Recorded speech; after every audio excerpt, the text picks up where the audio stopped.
Hello, everybody, and welcome back to the Best in Guild EU Tournament Talandre Championship Series. I am joined on the desk by Spid once again. Spid, welcome back, buddy. Yes, thank you. We are officially back for day 2 of EU, aka the better region. And today I think we have some really good games, Blue. Yeah, absolutely. Super excited to get started today and looking at the matches ahead here. Round 1 of EU has been an absolute banger so far. Honestly, sadly for us, there were a couple guilds that went down recently. One of your favorite guilds, Failure, went down, Spid. Oh, which I know you're really upset about. Man, that is so sad to hear, man. Failure disbanded. Oh my god, I can't believe it. Who would have thought? You know, I'm so sad. Thank you for so sad news. Thank you so much.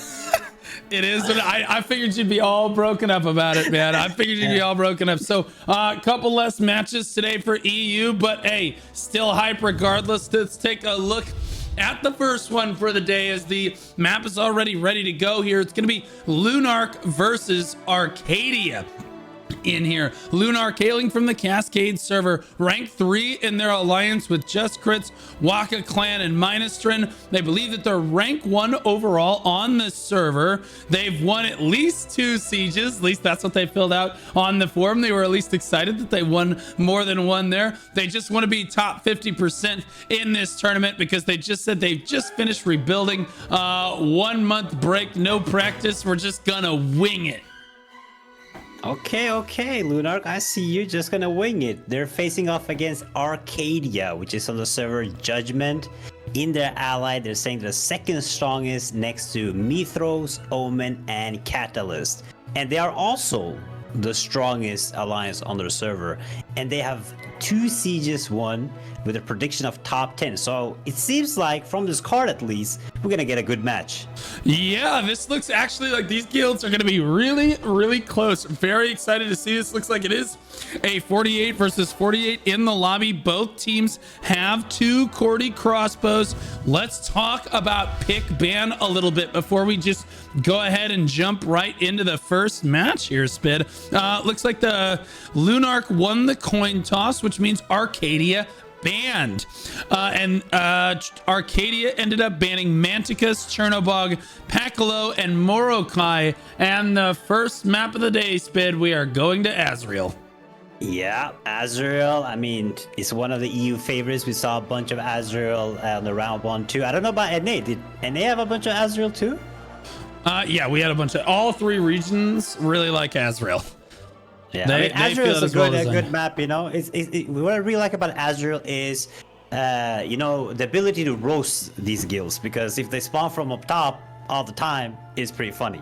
So, but I do like Azrael. It's a massive place to stand, you know, big areas, bunch of flanks, a lot of strategy, you know, tanks using their bulwark to pull players down. So overall, I think it's a really good map.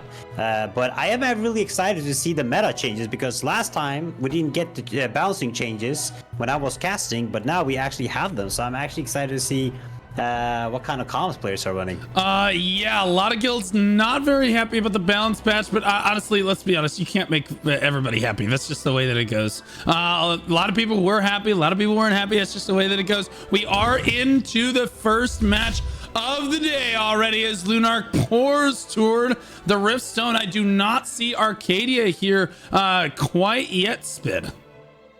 Yeah, I mean, Lunarch's already in, and it's just so incredibly important to go inside and then get a nice control of the choke. We've seen a lot of guilds take advantage of that choke because it is so deadly. But we see right now that Arcadia is pushing. They're careful. Let's see if they make a flank push from behind, because a lot of guilds usually don't make a flank push and ends up getting very costly for them. Yeah, if you could go sit on the flank for us so that we could see that picture in picture, that would be great. Go ahead and give that to us. I'll pull your camera up on the other screen. Here comes Arcadia's first push through the main choke. They're just gonna dive straight through. It looks like kind of a trickle dive. Look at all these people on the big balefires not firing, Melfi's not firing on the back there. This is not a good look for them. Lunarch getting a lot of kills, even though Arcadia picked picked off 3 or 4 Lunarch members right at the start there. It just didn't matter. That was a very poor engage, bravely doing a great job of cleaning people up in the middle of this fight right now. It does look like that Arcadia has Crimson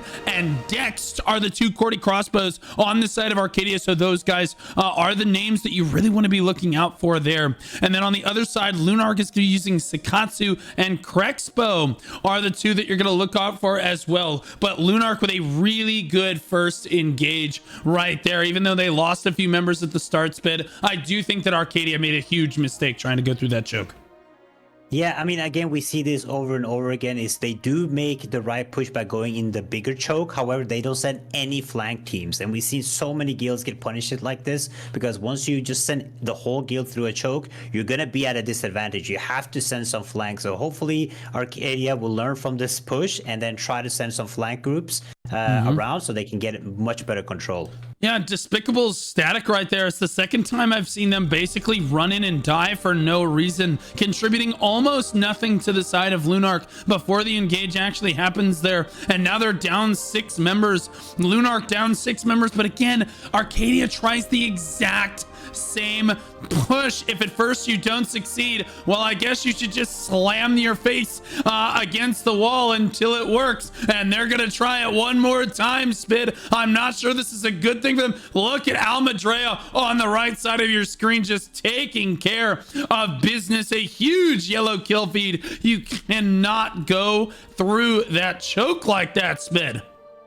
Yeah, I mean, over and over again, we've seen so many guilds do this. They don't learn from their first push. They completely lose, but we see there's some fights happening outside. Lunarch is doing a really good job at stopping these respawners. They have a really good group static that is just controlling all of them, making sure that they cannot get back to the group. So Arcadia is both struggling with the main blob and they're struggling with getting back to the fight because of this amazing static doing a really good job here from Lunarch. So hopefully Arcadia will gather together, try a different strategy, make sure they have a team that can challenge this respawn static so they can make some kind of play. We have 1 minute left till the stone opens, so anything can happen. Yeah, finally Despicable static over there coming up with some good plays. I think they need to pull out of there now, as I think that it's a little bit of a waste to be in there right now. They're basically just dying for free if they're fighting in there right now, and they are once again. And this is the overextension that I'm talking about, is that you have to know when you're camping spawns like this when to get out of there and when you're actually being useful for your guild. Now they're going to move around, and again their guild is fighting 6 people down. Are we going to try it again? I don't know about this.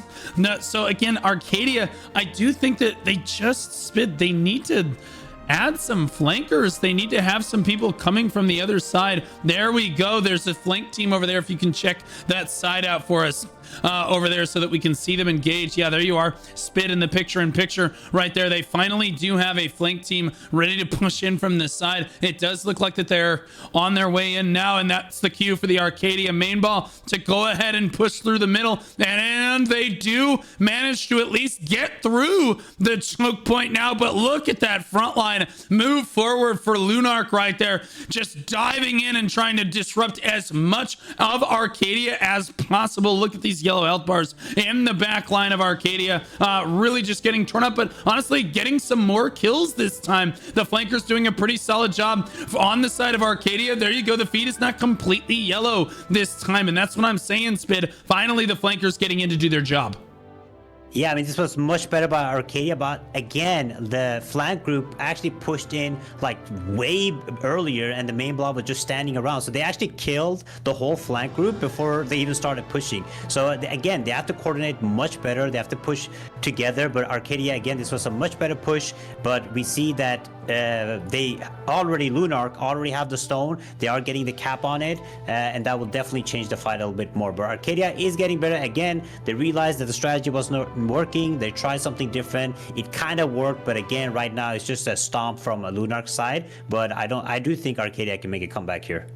Yeah, I think you just have your flankers come from point 3. I know we talk a lot about how point 3 is really not what you want to be, or is really not where you want to be, but you can have your flankers spawn up there. That way they're not getting interrupted like you had talked about there. If they're dying before the push like that, or they're diving in too soon because they have another static diving on them, they just approach from another angle. That's the thing about Azrael, is that you can just approach from basically every different angle. It does look like that on the side of Arcadia here. As I lock on to Ramsey, it does look like they're going to try a different choke point engagement. So if you could check either of the 2 other choke points, that would be great for us, Spid, there. I'll go ahead and turn on your picture-in-picture once again so that we can get that perspective there. It does look like they're getting their feet ready, set here. They don't just want to dive in without their guild ready to go here. And Lunarch, you can see buzzing like a hive of bees on the other side right now.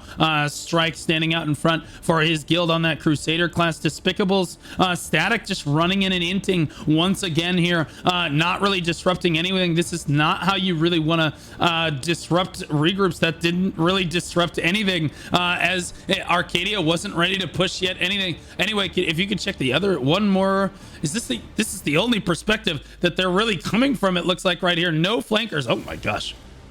No flankers. The camera is going absolutely ballistic. No flankers on this first engage right here. They just get pulled in and stopped in the choke. I'm not sure Arcadia really understands how to coordinate this as a guild super well. I don't think they have very much experience with Azrael here. They need to send flankers from point 3 or even from the other point over there in order to make anything happen, because if you just try to dive through that choke, you're going to get Baja blasted, Spin. Yeah, I mean, this is not going Arcadia's way. They're just trying the same thing over and over again. Like, when one thing doesn't work, you should try to think outside the box. Again, like we've talked about, there's several spawns to go from. They can come from above, from the runes, to see, oh, there actually are a group on the runes right now, or an Arcadia group right now that I'm following, and they're on top just waiting, I think. And hopefully this will be a much better coordinated push, because last time the flank group got absolutely blasted, but hopefully they can coordinate much better. But they're already getting pushed by Lunarch, so they have to do something quick. It doesn't seem like Arcadia will survive this. No, I mean, it's too late. Again, you see that they got caught off guard. It was too obvious, and Arcadia is again struggling, but they're trying to make a push inside here, but you can just see that Lunarch is just punishing them really bad. Yeah, credit where credit's due.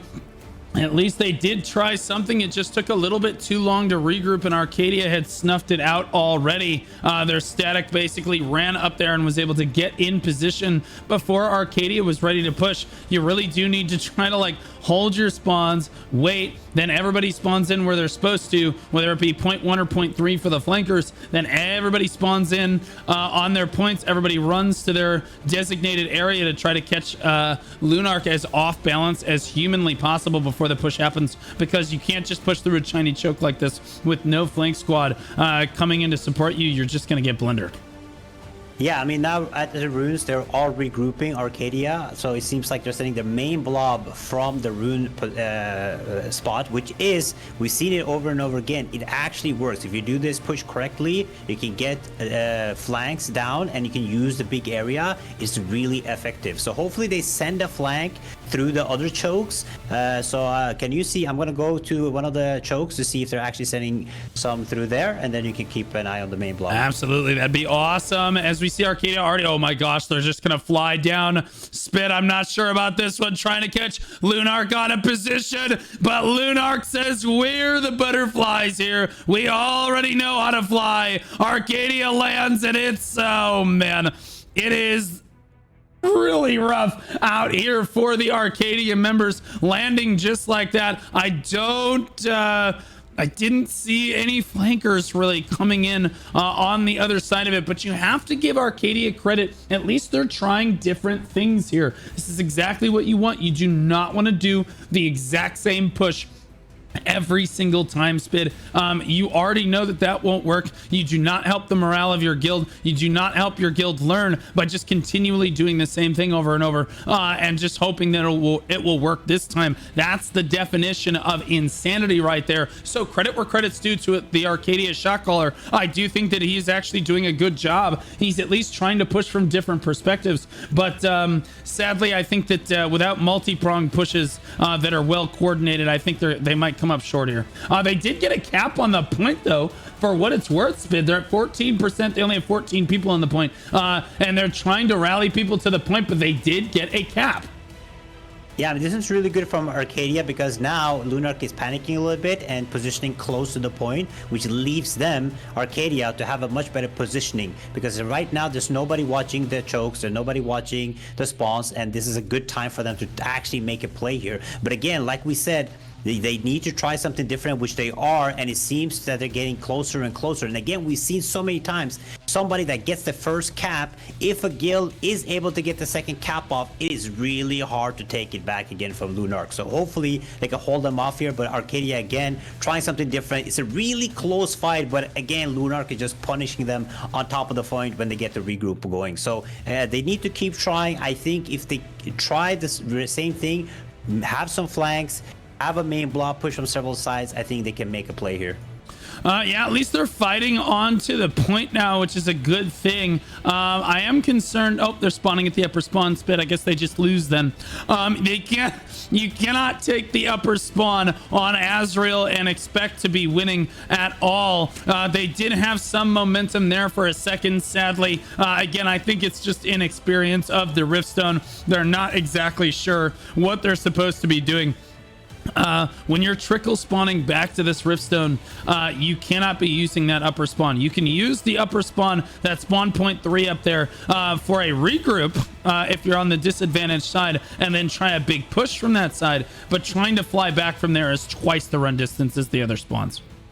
Yeah, you're 100% correct. If you are in a fight, you need to use one of the other spawns. But right now, you have a static up here from Lunarch, which is just punishing everybody spawning. This one static, the spawn camp static from Don Shilozo, I think it's called. These guys are doing a really good job. They're moving, they're seeing where they're coming from, and this is really good because they're punishing them, they're wasting their stamina, and then they're gonna try flying down. It is just impossible to get back into the fight like this. Like, only time you should use this upper spawn, again, like you said, is when you're ready to make a massive push. But again, you don't want to waste your stamina flying. You want to be more smart because you need healers to put huts on you so you don't get completely punished.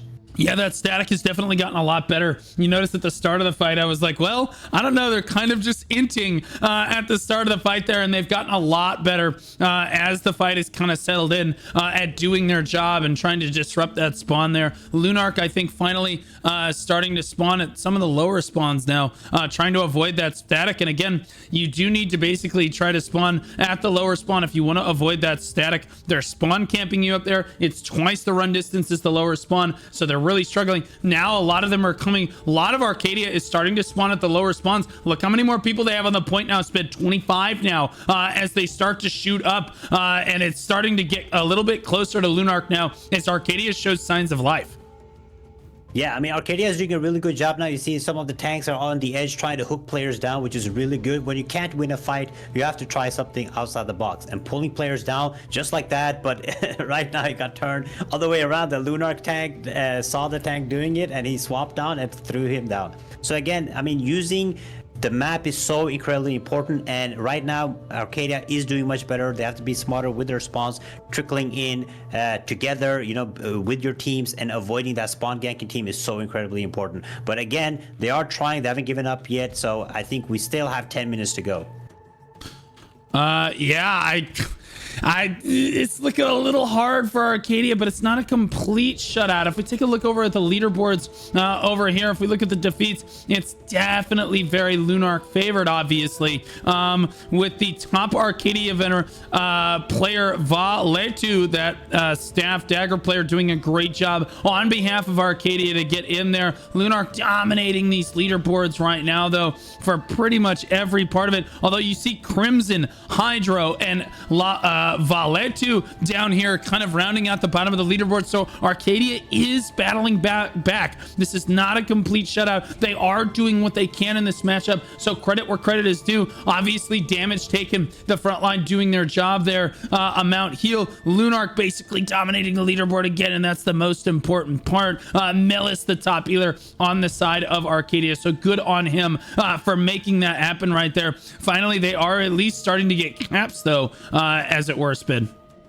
Yeah, I mean, Lunarch is doing an amazing job. They have a really good spawn ganking team, which is just making sure that nobody can come in. They have really good tanks that are pushing players down. You can see people are just falling down, especially Arcadia players. They're completely struggling, right? They're much better at targeting. Like, if Arcadia players are not targeting the right players, they're not punishing the top players on the leaderboard, and that will lead to disaster, right? So right now, overall, Lunarch strategy-wise, it's much better. I mean, static-wise, they are much better. Yeah, spawn camping wise, they are much better. But what I gotta give credit, Arcadia are getting caps though. Like, you can see they're on the point, getting caps. They're not getting CC. They're not getting stopped. So that's one thing Lunarch can definitely get better at, stopping these players capturing the point. But again, it is just not enough from Arcadia.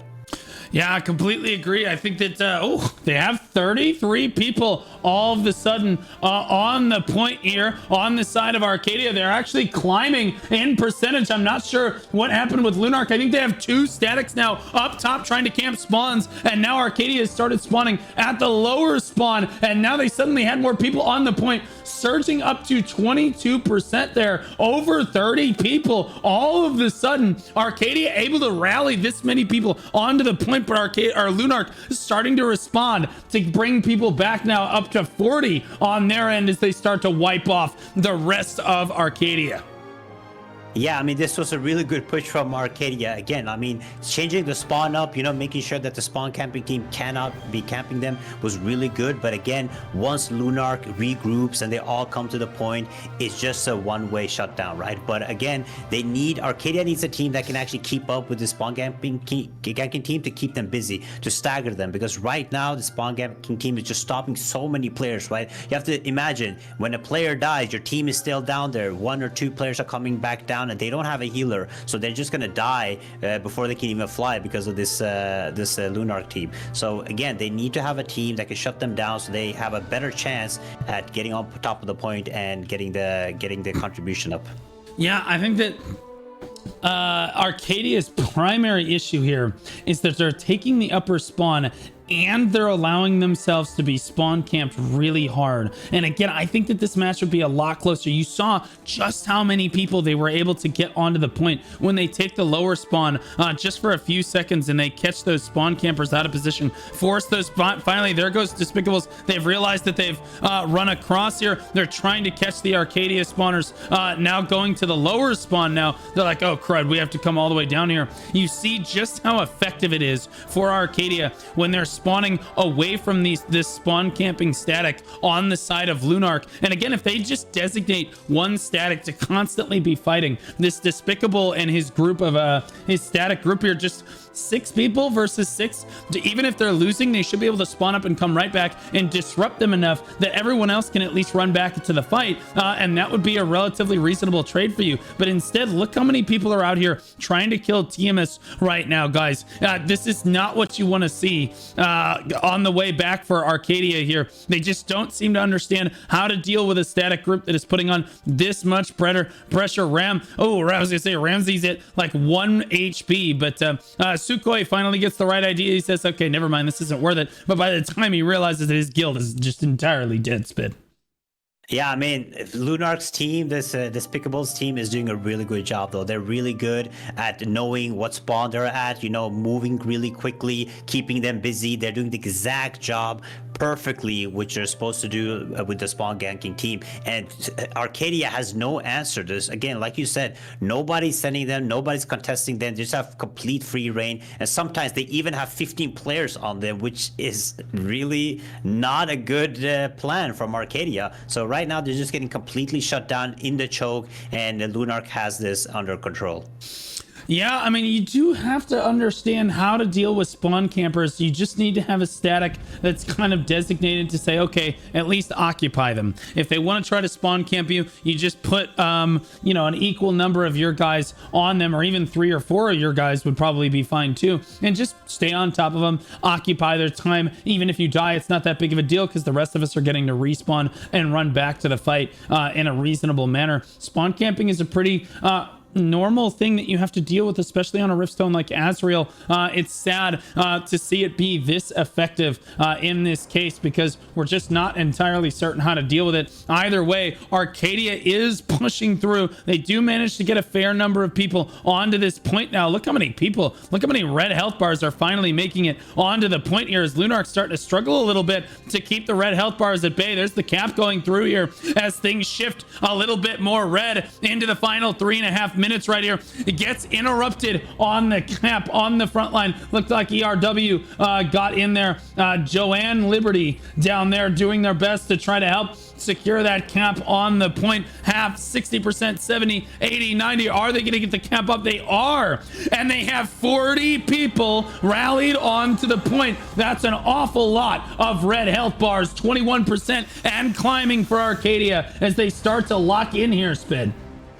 Yeah, I mean, this was a really good push by Arcadia. There might be a Guardian push with some remedies. Really well done, good executed. But again, making sure to keep it, making sure to stop them, stop Luna from coming back in. That's where they struggle, right? They're good at getting the cap, they're good at getting those numbers, but they cannot maintain it because they don't have control. They need to make sure there are players holding the chokes, making sure that Lunarch can't get a free reign in. But as you guys can see, like, Lunarch is just coming back in. Nobody's stopping them, nobody's punishing them, and that's their biggest downfall of Arcadia. Yeah, again, so Arcadia had this amazing push from the low ground that we saw right there. Big surge onto the point. You know what they said, Spin? Okay, everybody go ahead and spawn from the upper spawn now. And now they've lost all their momentum as everyone from Arcadia spawned at completely the wrong spawn location for the 100th time. And they just weren't, you're just not able to reinforce at a reasonable pace when Lunarch is running back at half, or like basically half the time that it takes your guys to get back. It's just too much. You see all the red health bars. Look at them running down from above right now. Really, really tough. The yellow health bars, they're, even if Lunarch dies, they're getting back twice as fast to the point as Arcadia is, and they're already stronger than you as it is. You need that tempo play. It does look like I don't see too many more of red health bars coming down from above right now. They do get another cap. Yeah, I see most of the red health bars starting to run in from the outside right now over there on the side. Now back at 35 to 32. Arcadia doing what they can, but only a minute and a half left on the clock. I think they might just be experimenting. Oh, see, yeah, here comes the flood of red health bars. Look how much easier it is for Arcadia to reinforce from that low ground. Still, though, some of them spawning on the high ground, flying in from the backside of your screen there, chat. That's not what you want to see on the side of Arcadia. Sadly, inexperience, I think, was the biggest factor in this fight. But you know what? Arcadia had a good showing here. I think those boys showed a lot of really good promise. Some great pushes in there. And I think that if they practice some more games, they actually could come back and beat Lunarch. Yeah, I mean, this was really good from Arcadia. From the start of the match, they looked really inexperienced. They were doing many mistakes, making the same mistake over and over. But later in the match, they got the capture. They got insane amount of contribution. They were able to get control. So overall, really good from Arcadia. Like, again, like you said, it's experience, right? It's practice, it's experience. They haven't been scrimming enough. They don't probably have the right statics. But overall, amazing job from Arcadia. But again, we got to give credit where credit is due. Lunarch did absolutely amazing. They have a good spawn camping team, they have good strategy, and they have good players. So overall, Lunarch is definitely a guild to look out for. Yeah, they did their best. 15 seconds left on the clock. They do have one final cap here. They got probably 6 or 7 attempted caps there and did manage to surge a lot of people on the point when you saw glimpses of them doing it properly. But sadly, just time gonna run out for them. Good experience for them though. Malus, the top of the leaderboards for his team on amount healed right there, but defeats very Lunarch heavy here. Bravely, Zikatsu Krexbo, Sakura, and Asli all at the top here. It does look like the two Cordy crossbows, number 2 and number 3, but bravely able to beat them still with that spear dagger, and then again 2 staff daggers coming in for 4 and 5 assists on this side. Again, it's the same group of people except for Fruity Fresh in here, who probably wasn't Invoker. Could have been running Invoker. It is a staff wand build, it looks like, for him. Damage dealt on this side, it does look like, again, same people. We see Mithros here, an Asian character name, only one of those allowed per match for that reason on EU. We had a problem with that earlier in the tournament, but 6.7 million for Bravely right there. A huge performance for him. Damage taken for Arcadia, Dalzath, Muab, Sword Yernan, and Strike, all in the top 4 right there. And it's a Gladiator coming in with 1.78 million at the top of the leaderboards on damage taken. Mount Heal, Estrella, Alkiva, Rospi, Nis, and Lukiane, the top healers of the lobby, from 24 million damage shield down to 18 million. And again, Melis leading the leaderboards for Arcadia at 15.3 million. Again, I think that if Arcadia was more experienced on that map and was more coordinated with their flanking pushes and stuff, I think that they have a chance there, Spin. Yeah, I mean, they did a really good job at the end there. We saw they were doing, they were learning, they were changing their strategies up, and it was actually working. But Lunarch overall, I think, was just better at certain points. Strategy-wise, the flank group, I have to give credit to the flank group. The flank group did absolutely amazing the whole round. So overall, I think Arcadia is a guild to look out for in the future. They learned really fast, but Lunarch overall just showed off. Yeah, well, I think that, again, that flank group was relatively inexperienced. The spawn camping group was relatively inexperienced at the start, and they definitely showed a lot of promise towards the end. But I think, again, I think an experienced guild will absolutely know how to deal with a static that is trying to do that to them. So I do think that there's still a lot that even that group could improve on. But yeah, they ended up being the MVPs of the match, because sadly Arcadia just didn't have a response to that flank squad. And again, that goes back to that experience that I was talking about a little bit before. Either way, good fights to both teams there. We're going to look ahead to our next match of the day here, which looks like it's going to be Villains versus Divided. Villains from the Fortune server, they believe that they're rank 3 in their alliance, but they do have Failure that just ended up, I think they disbanded last night, as it were, with Ethereal, who is also in the tournament. And who asked? Who? Bunch of owls in that guild. Rank 1 on their server, 9 sieges won. Their prediction for the tournament is actually top 10. Yeah, that's absolutely insane that they have 9 sieges won. That's very impressive. Their alliance, again, they're saying they're 3rd, but I think they're higher up there because Failure doesn't even exist anymore, right? So Divided, we have on the other side, which is from the server Emerald. And in their alliance, they're saying they're the strongest. And they're allied with Frust. And we saw Frust yesterday. They did really good. And they did do great yesterday. Yeah, and they're saying they're stronger than Frust. So they are the strongest on their server, alliance-wise, and they have 90% wins with prediction 7 to 10. So honestly, I expect a lot from Divided, and I expect less from Villains because they were allied with Failure.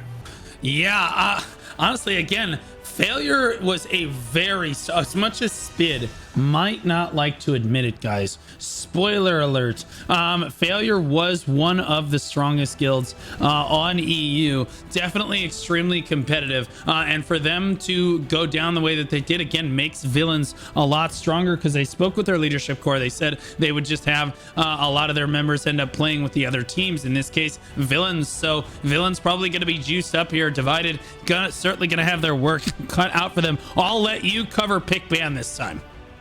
Yes, we have Divided 1 to choose, and they chose to pick, and Villains banned. So Villains banned Morokai, Talus, Daigon, and Manticus.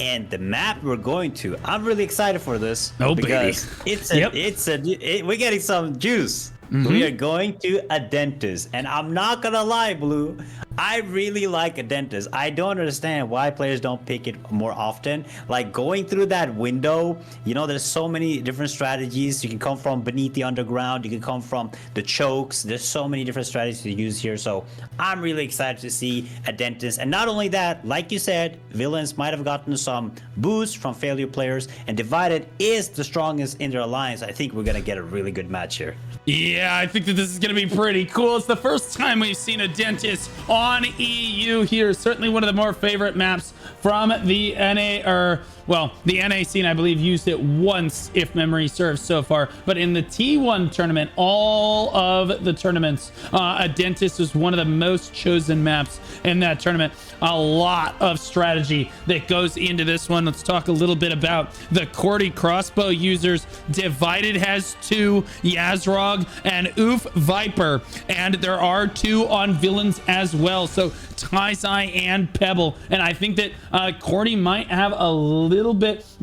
Cordy's can be extremely impactful or not impactful at all on this map if the statics are not playing correctly with one another. So hopefully those statics are playing on the ball, and we get to see some pretty sweet spins in this map here as we tick the go. Both teams look like they are ready to go. Make sure you guys got your predictions in for this one. This seems like it's going to be very, very close in this map here. It does look like, here we go. All right. Yep, we are spawned in. I was like, is it gonna bug on me? It is not. We are good to go. Move over to the live scene. The guilds are already moving into position. Divided swarming towards the Riftstone Spit. Yeah, I mean, Divided is swarming, and you can see Villains is already on the roof, getting good position. Right now, it's going to be a play for the roofs, for the high ground. So when the 5-minute hit, because it's so important to have some of the high ground control here, so you can get the stone much easier. So I think it's going to be a fight who can get the control of the roofs before they make a play on the stone. They're already pushing in. We see Villains is starting to go on the low ground. It's going to be a really good fight here. Hopefully, a big engage coming up, and we already have a flank group behind. Villains is doing a really good job flanking them from behind, being careful. They're ready to make a good push here from behind while Divided is coming. Also, you have to probably update my VOD Ninja. Yeah, I was gonna say your video Ninja link is broken, so send that link to me one more time. It looks like you're already on it. I'll get there. Guys, very importantly, on a dentist like this, you see there's high ground control is very important. Look at all the rooftops around the Riftstone itself, but that's not everything that's important. Low ground control is the only way to actually capture the stone itself, so you need both. Usually what ends up happening is guilds will draw an imaginary line down the middle. They'll put all of their range classes up on the high grounds for their half of the stone, and then they'll try to pull people across on the low ground, and then their range will pelt them from the high ground, just like we're seeing Villains do right now as Divided shoves in. Look at the high ground damage that they're taking right there, but Villains not able to really put down enough. Divided wiping them from the match. Yazrig, holy moly, that guy's an animal. On the low ground down there, just got about 9 kills in that kill feed in one push on the side of Divided. Holy moly, Spid.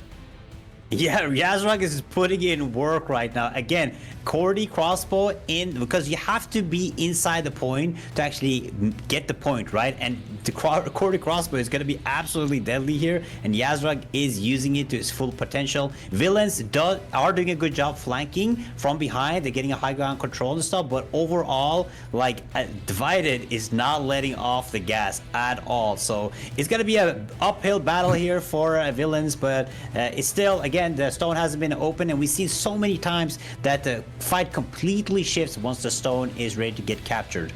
Yeah, you see these high grounds is actually much harder to control in T2 with the amount of people running that pull.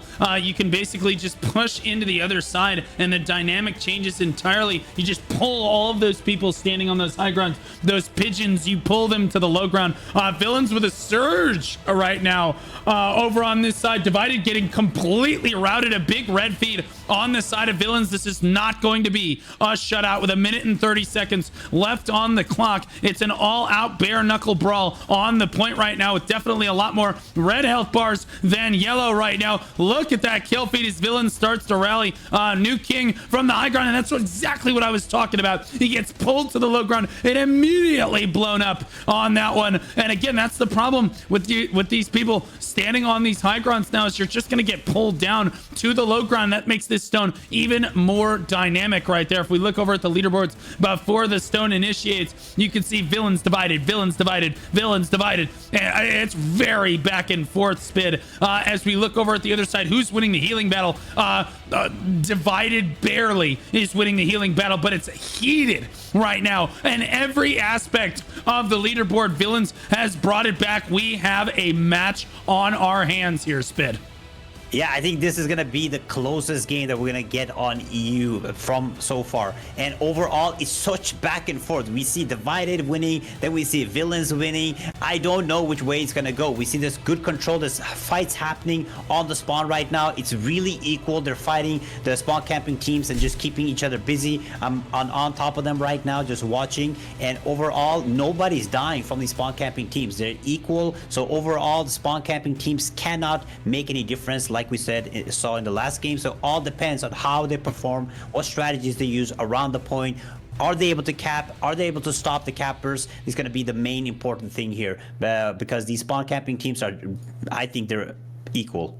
Yeah, Divided with the certainly the stronger presence on the Riftstone right now. Vex is in position. Look at him immediately trying to cap on his side. He knows his boys have his back on this side. There's not going to be any interrupt there, and it will be Divided that takes the stone first. Smoke on the other side doing his best to try to get in range though, but look at Vex. Vex says no, you will not. Interrupt Smoke immediately as the rest of Villains tries to dive down and help out their front line right there. Another cap attempted. 80% gets interrupted one more time as Divided is dominating on that stone right now. 29-23 on a Dentist. You can see the high grounds. Tosca firing from the high ground. Iranto on Union break up there. There we go. Finally starting to throw down some heals for his team, but Divided just diving down to the low ground, prioritizing that over anything, nuking one of the only ones from the high ground on the other side here. But this is what we've seen, is again, you put a few people reinforcing up on these high grounds, but you look how quickly they are wiped off by Villains up here. And now Villains starting to gain control of this low ground. They do manage to initiate a cap and have more people on the point than their opponent. Now the percentage for Divided starts to fall. The percentage for Villains starts to climb. But again, Divided has that advantage because they were able to get to the cap first, Spid. Yeah, I mean, this is a really close fight. We see Villains are doing a really good job getting the points back. They're on top of the point, but they need to pull Divided down from the roofs. Like, they're just standing there free casting. The tanks have to do a better job pulling them in, making sure they can kill them. But again, you can see they're getting the contribution up so fast. They have double the numbers right now, the Villains, and they're just contributing so much. And I'm going to be honest, Blue, I don't think I want to get the capture first. Bro. I think if you get the capture first, I think you're going to be at a really disadvantage because it's such a close fight. The second the other guilds get the cap, it's gonna be really hard to get it back again. And just like that, Villains flips the script at 60% and climbing fast with over 30 people on the point. When you have twice as many people capping the point than your opponent, you climb twice as fast. Divided falling apart in the middle. They are reinforcing. This is not an intentional pullout. Divided is, well, that Divided right now, and they just lost control of the low ground right there. And Villains looks like they've shot up to 91%. I think that honestly you do cap first here, Spid, because honestly, again, it's very difficult to recap on this particular Riftstone. And even if they do recap it, you can see just how quickly things can spin. You're gonna have plenty of time. If they recap it on you, you should have plenty of time to flip it back the other way. Yeah, I mean, it depends on what kind of strategy they will use right now. But again, like you said, it's going to be hard to get the cap off because if I am Villains right now, I would get positioned on the roof. You don't have to be on the point right now. You can just stay there, make sure that you clump them up and just AoE as much as you can. But they're going for the point. You can see they're going for the capture and nobody's stopping. Nobody's stopping Vex at all. He just completely got it for free. And now they're going to make a massive push. I think we're going to get a lot of back and forth caps here, Blue.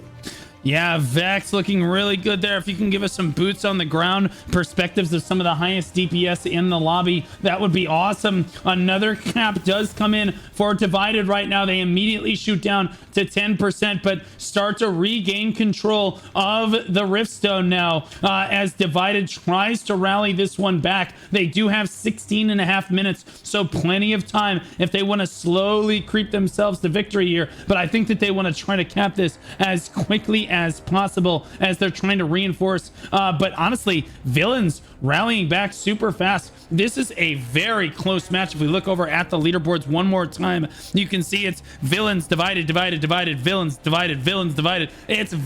This is super back and forth. Defeats are exactly the same thing. Damage taken, exactly the same thing. And then you look over at Amount Healed, and it looks like, again, Amount Healed, Villains is actually on top consistently, but there are a lot of Divided healers on the leaderboard. It does look like that Lecco by himself is trying to hard carry the healers of Divided, because he's got to basically make up for the massive gap between him and the next healer in line. So Lecco, the MVP of the map so far, on that side of Villains here, or of Divided here rather.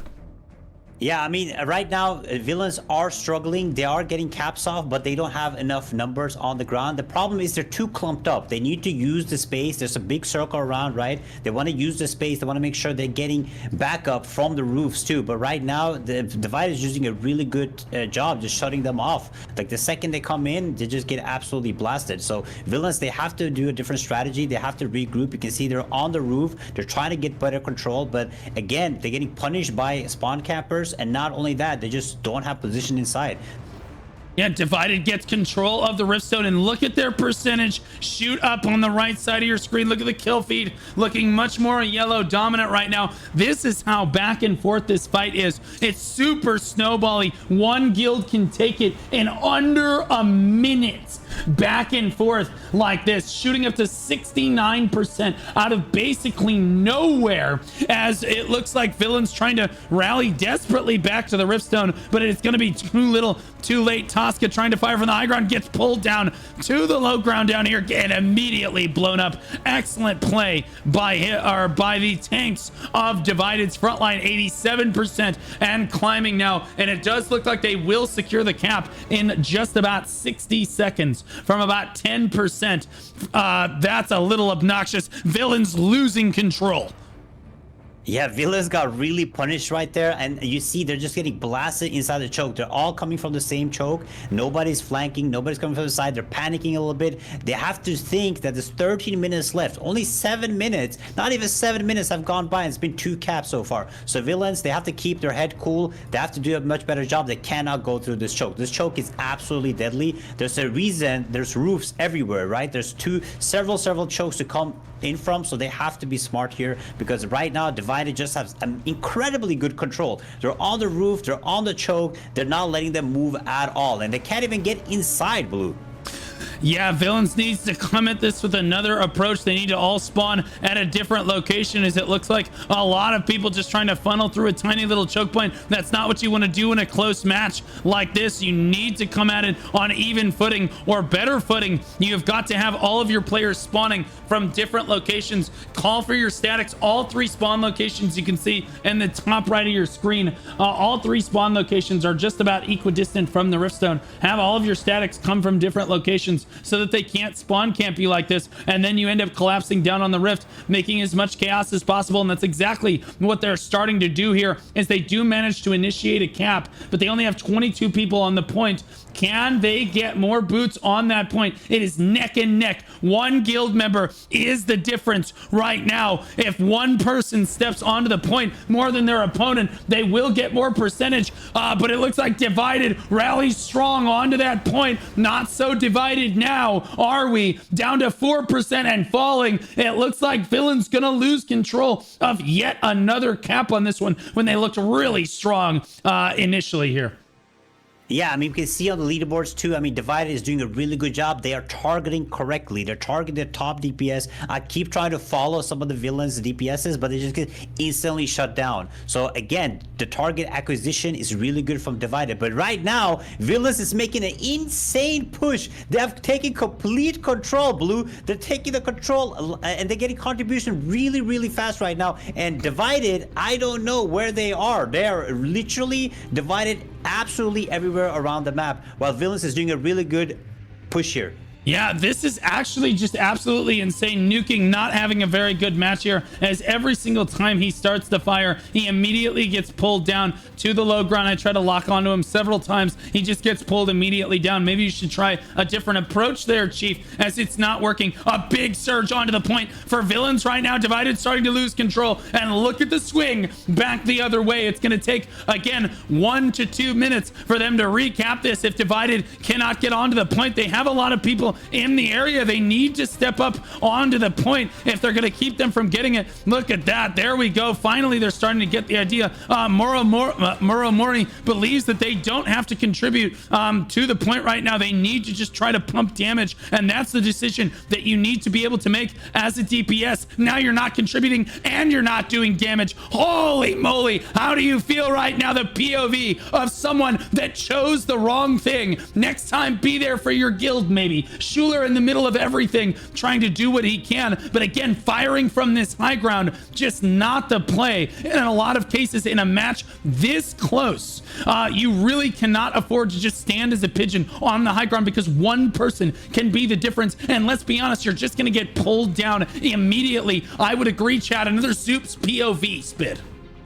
Yeah, I mean, this is really bad because, again, like we're seeing, it is so close. They need to have a feet on the ground. I'm seeing so many players just standing right outside of the point, which makes absolutely no sense. If you're going to stay so close to the point, might as well stay inside right now. And again, Divided, they were getting pushed. They did not panic, and Villains got really hard punished too because of these decisions. So hopefully they can rally back. They still have 9 minutes. But again, you can see outside of the choke, Villains are trying to regroup. They're not entering the point. I don't know if this is the play, Blue. Right now, when they have that much contribution and they're just giving it all up, trying to regroup, I don't think this is the play. Like, it's just going to be really bad again, trying to go through the choke.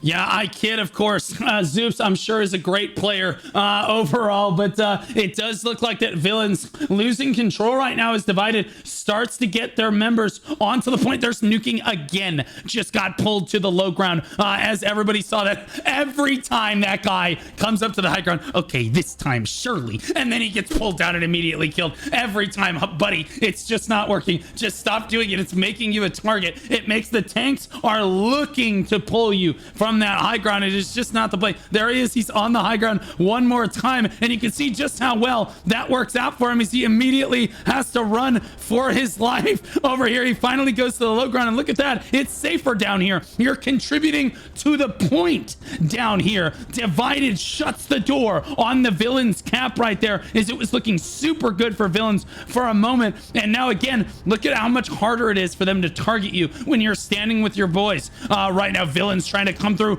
Choke, that's not what you want to do. And the back line for Divided, firing away, basically free firing into them right now. Very difficult push for Villains to try to get in on anything right now. Muramori once again gonna try this high ground aggression right now, but the cap has been initiated for Villains. Again, there's the pull on, and this is what I'm talking about. There's the pull down to the low ground once again, and Muro doesn't know exactly what to do now. Now at 1%, it just makes you a target when you stand on that high ground like that, and immediately ends up dying once again without contributing almost anything to his guild. That's not what you want to see happen right there. Junketsu in the middle of everyone on that Crusader. Tanks, the only ones really having a great time right now. I can tell the tanks in the chat right now are probably like, yep, this is why you play tank, because you can step onto the point and actually contribute and have a good time. Healers are almost basically tanks too right now, but it's absolute chaos. You can get locked down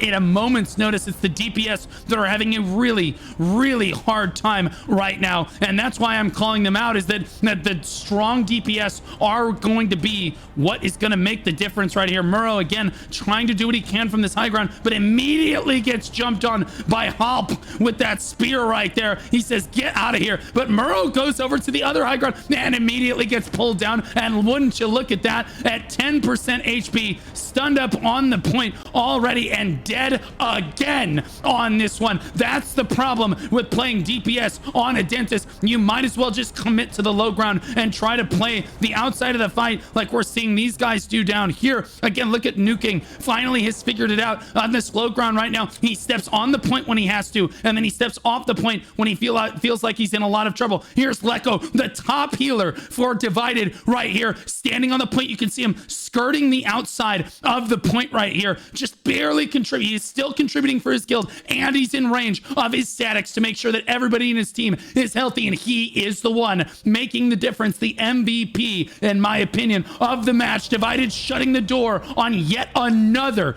Villains cap and Spid. They're running out of time. Yeah, I mean, Villains are just getting outplayed right now. Like, Divide is doing a really good job holding the point, making sure that they're spawn capping them. Like, Villains are absolutely everywhere. Right now, they're regrouping up top on the church, and they're gonna make a different push. But again, the second they make the push, they're just so unorganized. They're absolutely everywhere. They come down, they just get absolutely shattered. But again, right now, they have a really good push going. They need to get the cap. Again, it's 5 minutes left, enough time to get the cap here, but somebody has to get the cap so they can start making a play. Right now, it's just a good fight back and forth, but Villains is going for the cap. Safi is going for the cap. Will he get it? And yes, he got the cap, and they have more numbers right now, Blue. This can be it. They need to make a really good play here. They need to use Guardians. They need to use Remedies so they can get the percentage back, because if they get a cap here, it's going to be really bad for Divided. So again, Villains have to make sure they're positioning themselves properly, you know, standing inside the point. Like, there's so many players just sitting outside doing absolutely nothing. They have to get boots inside. That's what Divided is doing really good job of, getting inside the point, making sure they're standing there, pushing the other contribution down, while Villains are just looking, I don't know what's happening, Blue.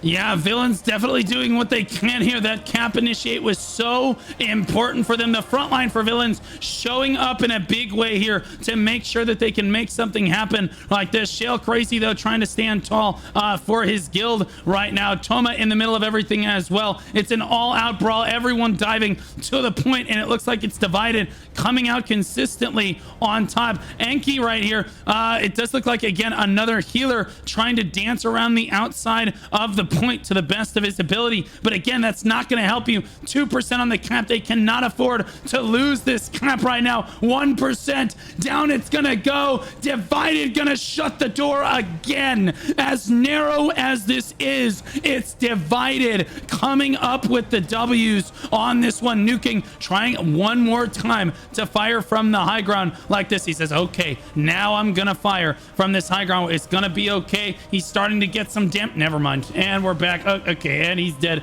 immediately. That's what I'm talking about right there. Cinema is exactly that, firing from the high ground. Crossbow Dagger right now doing his best to basically push around, fighting Dirty Rhino. That's one of the top DPS of the lobby. That's a great sword. Dagger right there, user, and he's trying to lock down and isolate targets outside the fight as well, trying to disrupt regroups. But you look at the cap, 11% with 3.5 minutes to go. We saw the cap be taken as quickly as 1 minute on this map.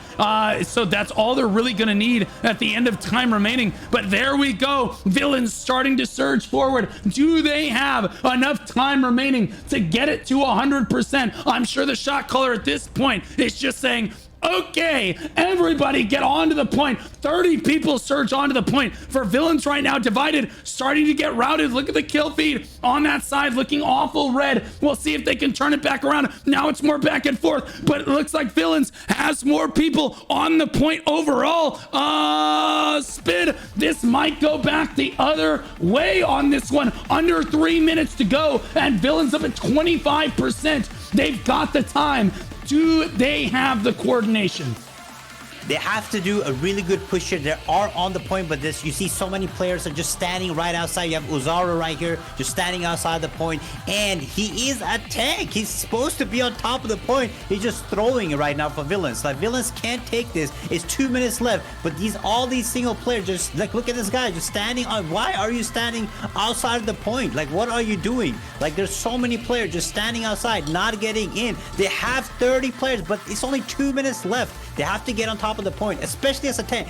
Blue, why are you a tank if you're not going to be on the point? Can you please explain that to me? I don't know. 37, 38, and climbing. Divided, really struggling right now. 39%. Do I see 40 on the side of villains right now? Kaizi risking it all to be on the high ground right now. Honestly, if this guy doesn't get 5 to 10 kills in the next 10 seconds, he's griefing his guild. 26 people on the point for villains. Look at the point shoot up. They have twice as many people on the point. Where did Divided go? 55, 56%. Is villains gonna flip this in the final moments of this match? No way. 60% in climbing. A minute and 20 seconds left on the clock. They're rocketing forward. Divided. Everyone needs to dive onto the fucking point right now. Morrow, get onto the point. What are you doing? Oh my gosh, please, God in heaven, if Divided loses this match, you have got to get onto the point.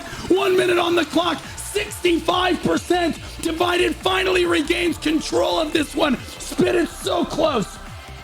Yeah, I mean, it's incredibly close, but again, I think this Ozaru guy is a paid actor. He's not on the point at all. The only time he gets on the point is when he gets pulled inside the point, and then he immediately goes outside again. I don't know what this guy is doing. He's absolutely throwing it for the villains. Like, they're so close. It's back and forth, but you have to be on the point. It's only 35 seconds left. Why are you not on the point? What 30 are you seconds, doing? They have to push now. It's all Guardians and go. Right now, everyone needs to be on the point. And that means literally every single person. There you go, buddy. Get down onto the point and help your guild. 30 people on the point. 15 seconds on the clock. Now, do they have enough time? I don't think so. These DPS pigeons costing villains so dearly into the final moments. 75%. It's the DPS for villains that need to be kicked. Divided finally pulls it out. Holy moly. My God, they need to rewatch that VOD and kick everybody that is not listening. Oh my God, bro. I just can't.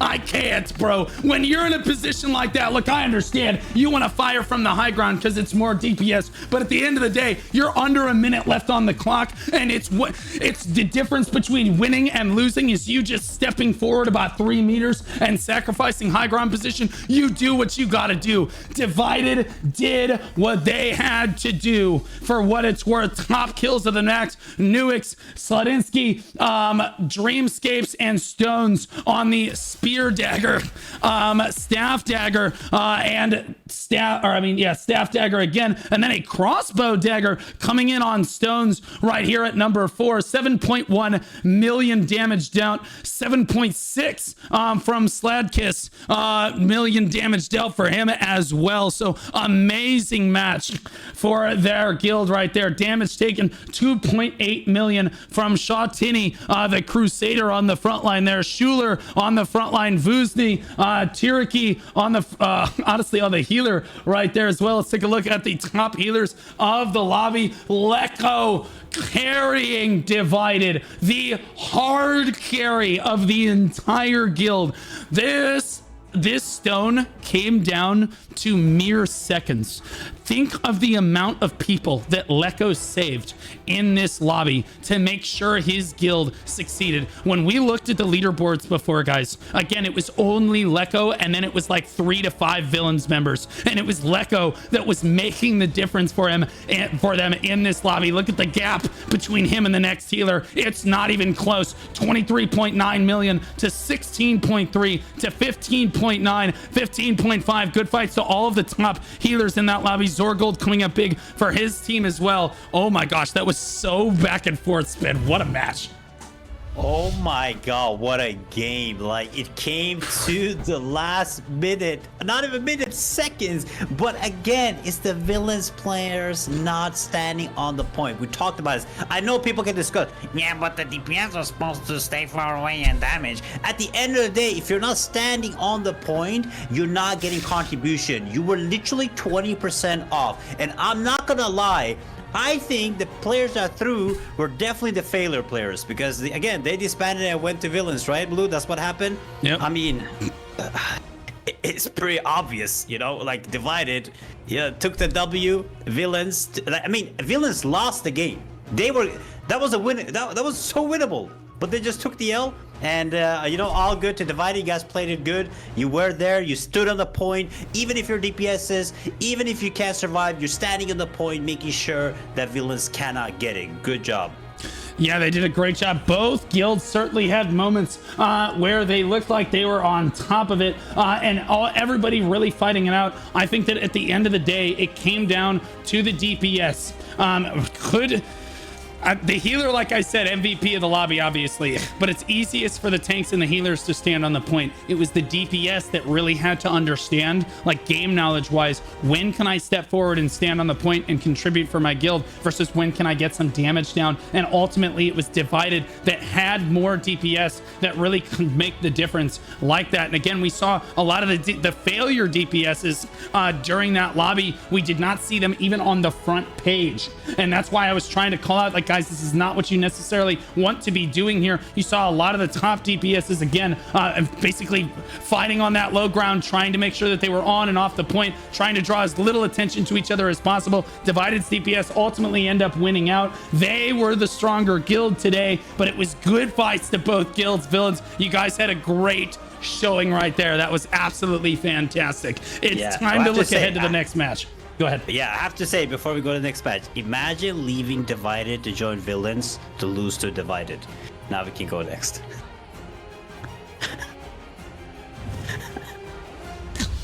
Oh, God.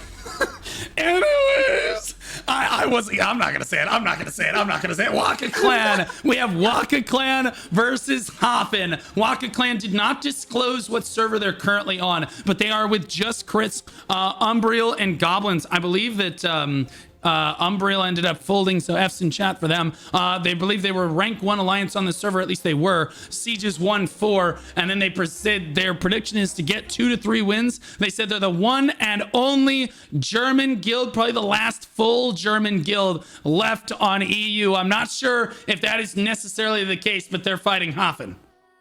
Yeah, I mean, WakaClan, I heard a bunch of memes about them. I'm gonna be honest, I don't know if they're like top SS tier or if players are just memeing on WakaClan, but we're about to find out. But they're facing against HAFEN. Now, is this HAFEN Sanger? Does anybody know in the chat if this is HAFEN Sanger? Because we're also a German guild, or used to be at least, but they're on server Cascade. They're 3rd strongest, and they are allied with Infizim, which we saw in round 1.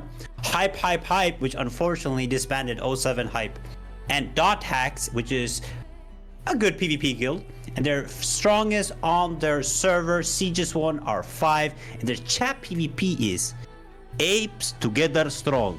Apes plays strong together, strong apes. Why did you say that with a Russian accent? What? I was trying. No, what it are wasn't you? Russian. I was trying to be in the, you know, the planet of the apes. They speak like, you know, apes together. Okay, Oh God! You know Okay, what? it was Let's just go. Let's just go to the pick. Okay, I was gonna say you sounded like it was like out of the Rocky film on that one, but you know what? That's okay.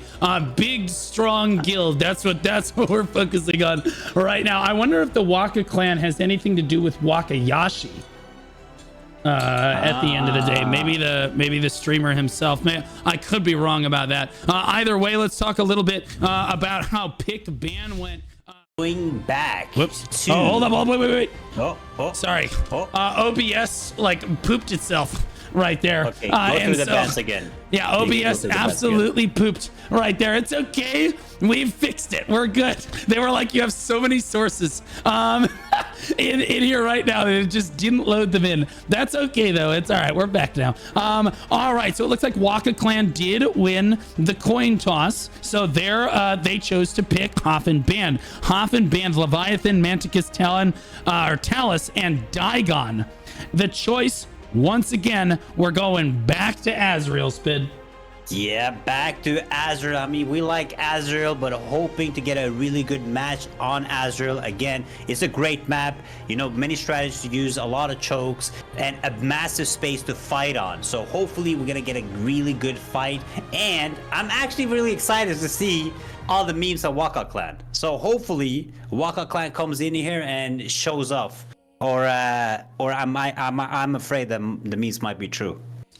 Yeah, I do see Wakiyashi streaming right now. He's just got his full cam on. He is in the Throne and Liberty category mods. If we can get a shout out for Wakiyashi there as we hit the go. I believe that the lobby is ready to go on this one. So we're getting ready to move into this one. WakaClan has Kalua and Nihale for their Cordy crossbows, and Hottie69, interesting name, Otia HAFEN and Otia for HAFEN are the Cordy crossbows on the other side of this one. As we spawn in, we'll see which guild is going to be the first one to get to the rift. It does look like it's an all-out brawl already as they interrupt each other. WakaClan looking really good right now on this one as they move towards the rift together, moving in on this. Oh my goodness, what a brawl. Both guilds must have spawned on top of each other.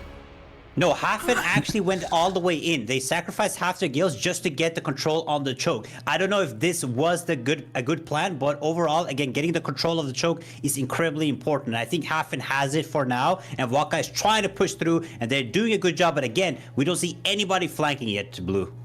Yeah, absolutely. It does look like that Waka getting the better of this one. Reapers, I believe is his name, getting a really big kill feed as they push straight through HAFEN on this, routing all the way through those yellow health bars. Hefe going down, Dragunia going down, Jinro going down as well on behalf of HAFEN. And it looks like, again, Waka making a statement on that first push. Yeah, I mean, this was a really good showing because this is the first time I think we've seen today, or in round one, is going through the choke and winning.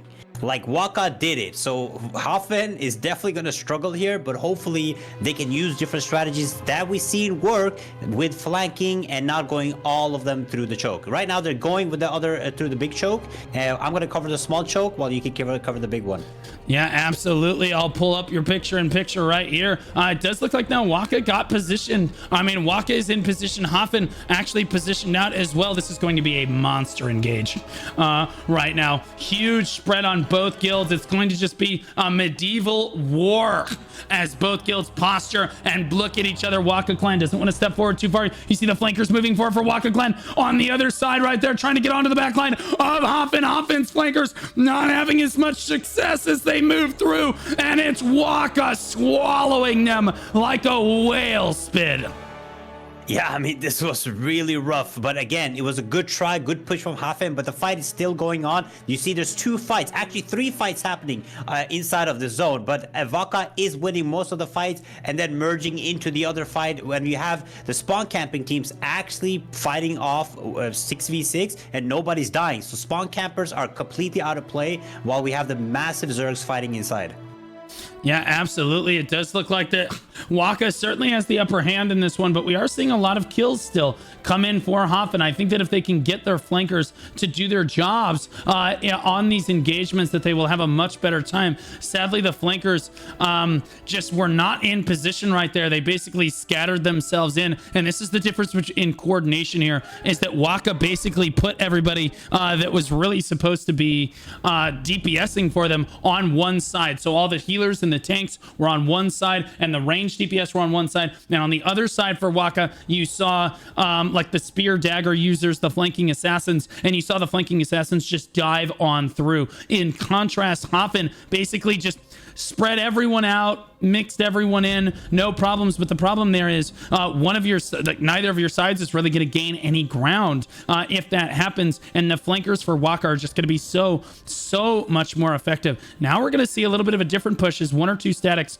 for HAFEN are staying at the small choke point on this side. No, they're starting to rotate now.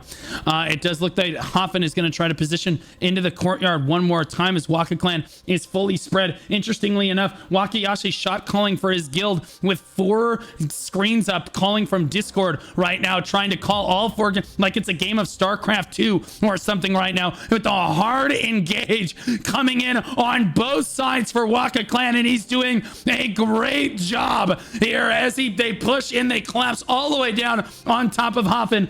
I can already hear Wakayashi in the background. Just going absolutely ballistic for his guild, but it does look like HAFEN is getting through at least a little bit here, but still the feed is very red in favor of Waka.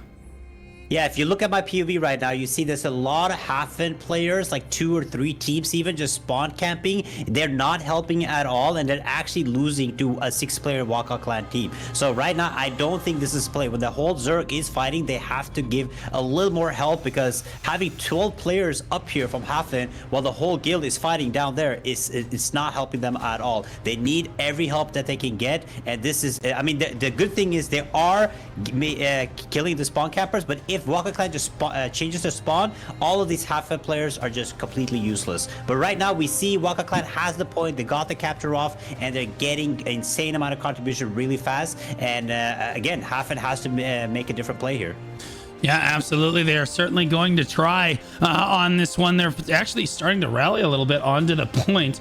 They are getting a fair amount of their members through. If we take a look at the leaderboards as they start to take their first cap here on the side of Waka, you can see that there are some HAFEN still on the damage dealt. They're still trickling in on the leaderboards, but definitely Waka favored.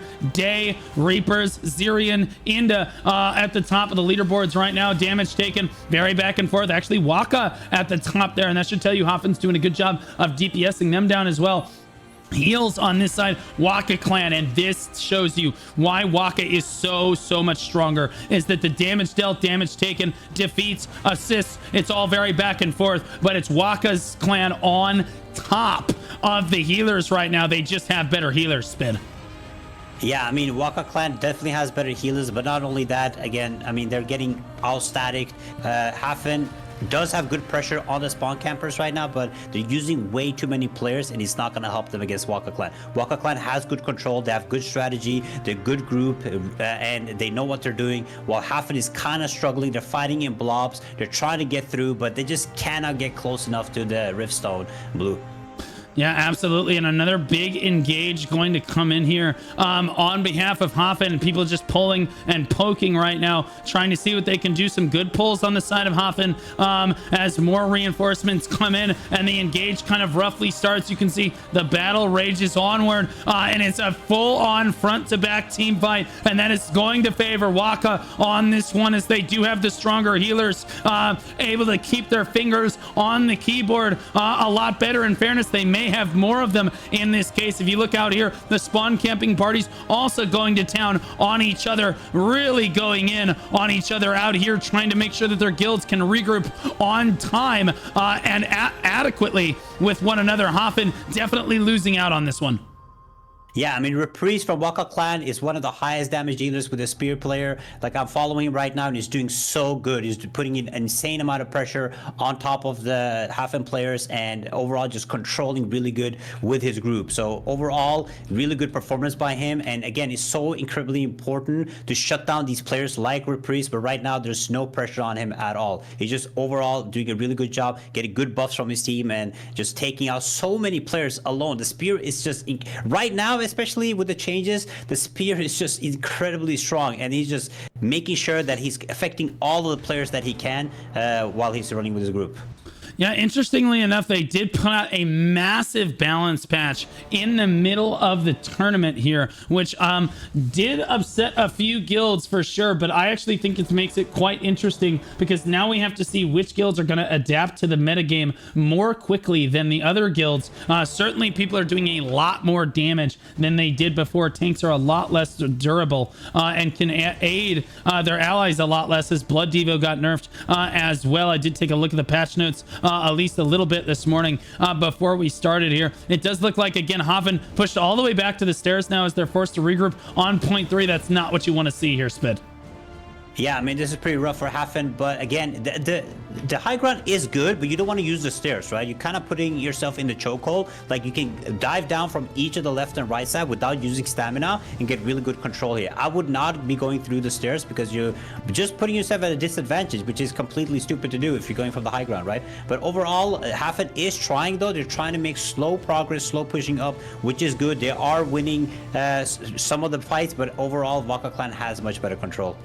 Yeah, they are getting some kills in here. We're seeing some promise, but once again, you concede to respawn at point 3. It's just going to go a little rough for you, although now they're starting to pressure Waka a little bit right now. Zenta and Nyx, Eater starting to get kills on the kill feed there as they push in. Hand of Donuts doing his best to lead the charge. Look at Andrew. Oh, look at this. Trying to cap this point, looking to come over here. Tamim. Oh, there we go. Good CC off of there by Pablo. Pushes him away, says, get out of here.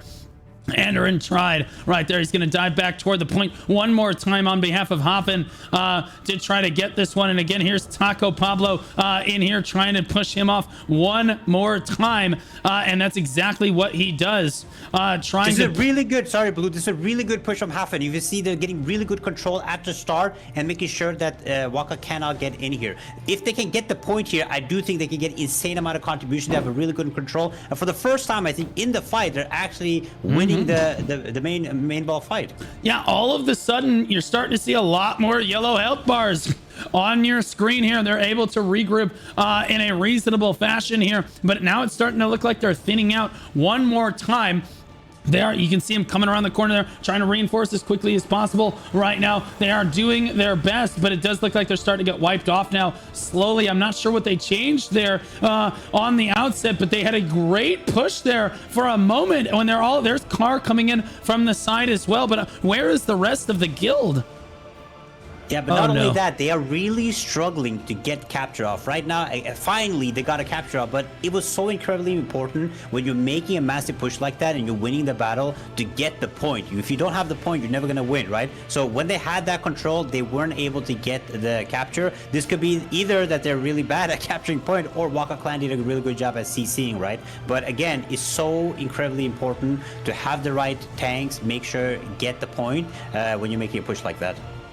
Yeah, sadly, they did start regrouping from point 3 in the middle of that push there. Half of their guild was spawning low ground and running back. The other half, for some reason, spawned at point 3. So even though they had a brilliant push onto the point, like you said, they had some great momentum. Sadly, people are just... they're spawning as far away as possible and trying to reinforce, and sadly that's just not going to get you anywhere on this one. I believe that they had the right idea before. They had a static that was designated to handle those people that were trying to interrupt spawn points on the low ground, and that was working just fine for them. You saw how well they were able to push through that small choke point over there and get pressure onto the point. Sadly, again, they can just conceded to spawn to the high ground, and you know that's just going to be an L, I think, every time. Yeah, I mean, once you're already in a fight, spawning on the high ground is really bad, right? And if you're struggling getting through from the respawn point, your spawn camping team is not doing a good job. Overall, right now, you can see the spawn camping fight. HAFEN is winning the spawn camping fight. They're winning the fight outside. They're punishing players from coming in by WakaClan. So I don't understand why, as a HAFEN player, you would be spawning up on the roofs at all when your spawn camping team is doing a good job, right? So overall, a really bad play, and they're struggling in getting the capture. Every time they get close, every time they have numbers, they cannot get the capture off. And I gotta give credit where credit is due. WakaClan so far from EA rounds have done the best job at stopping these cappers. Yeah, absolutely. As Andoran goes for yet another cap on the point on behalf of HAFEN right there. They're doing their best to try to make anything happen right now as they push in. And honestly, they've got a pretty solid push onto the point. Waka still holding slight control, but you can see people coming in from the low ground there. They're finally reinforcing from that closer spawn down there, and it's helping tremendously right now. As you can see them starting to surge onto the point, they're getting a lot more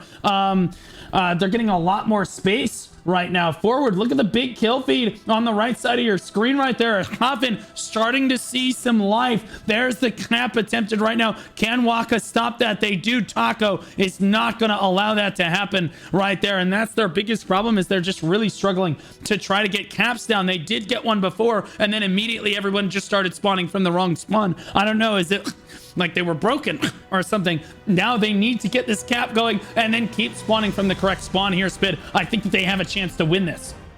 Yeah, I mean, finally they got a cap off. I mean, it took way too long. When they have that much control and it takes you that long of get the cap, it's really bad. So WakaClan doing a really good job at stopping them, even with less numbers. And look how close it is. They are coming in, but again, WakaClan is doing the better choice by coming right in and spawning from the correct side, while HAFEN again are making the mistake of trying to fly in. It's not going to work. No way they're doing it again. No shot that they're doing it again. Oh God.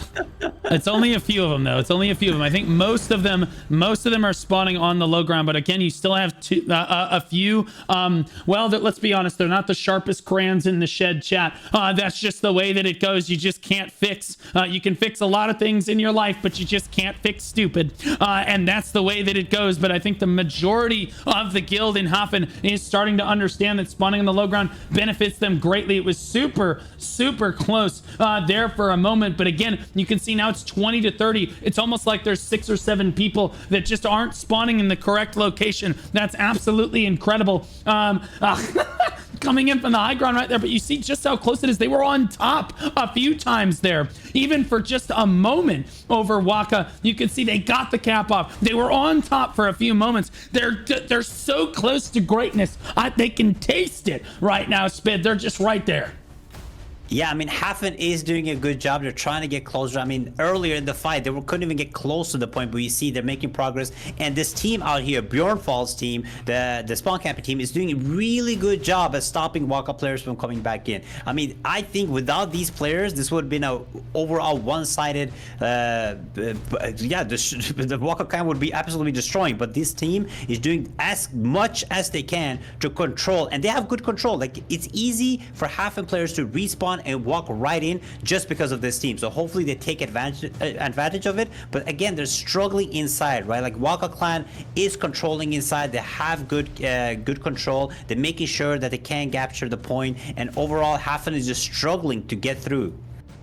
Yeah, absolutely. They're doing their best. Here's the best tank in the lobby right here, Hand of Donuts, and I see him an awful lot running around here as HAFEN really struggling now to get any sort of pressure forward onto the point. They just can't even get a cap down. Looks like Hand of Donuts is going to go down. Yeah, there he finally goes down on that one. HAFEN trying to reinforce from the low ground. Let's take a look.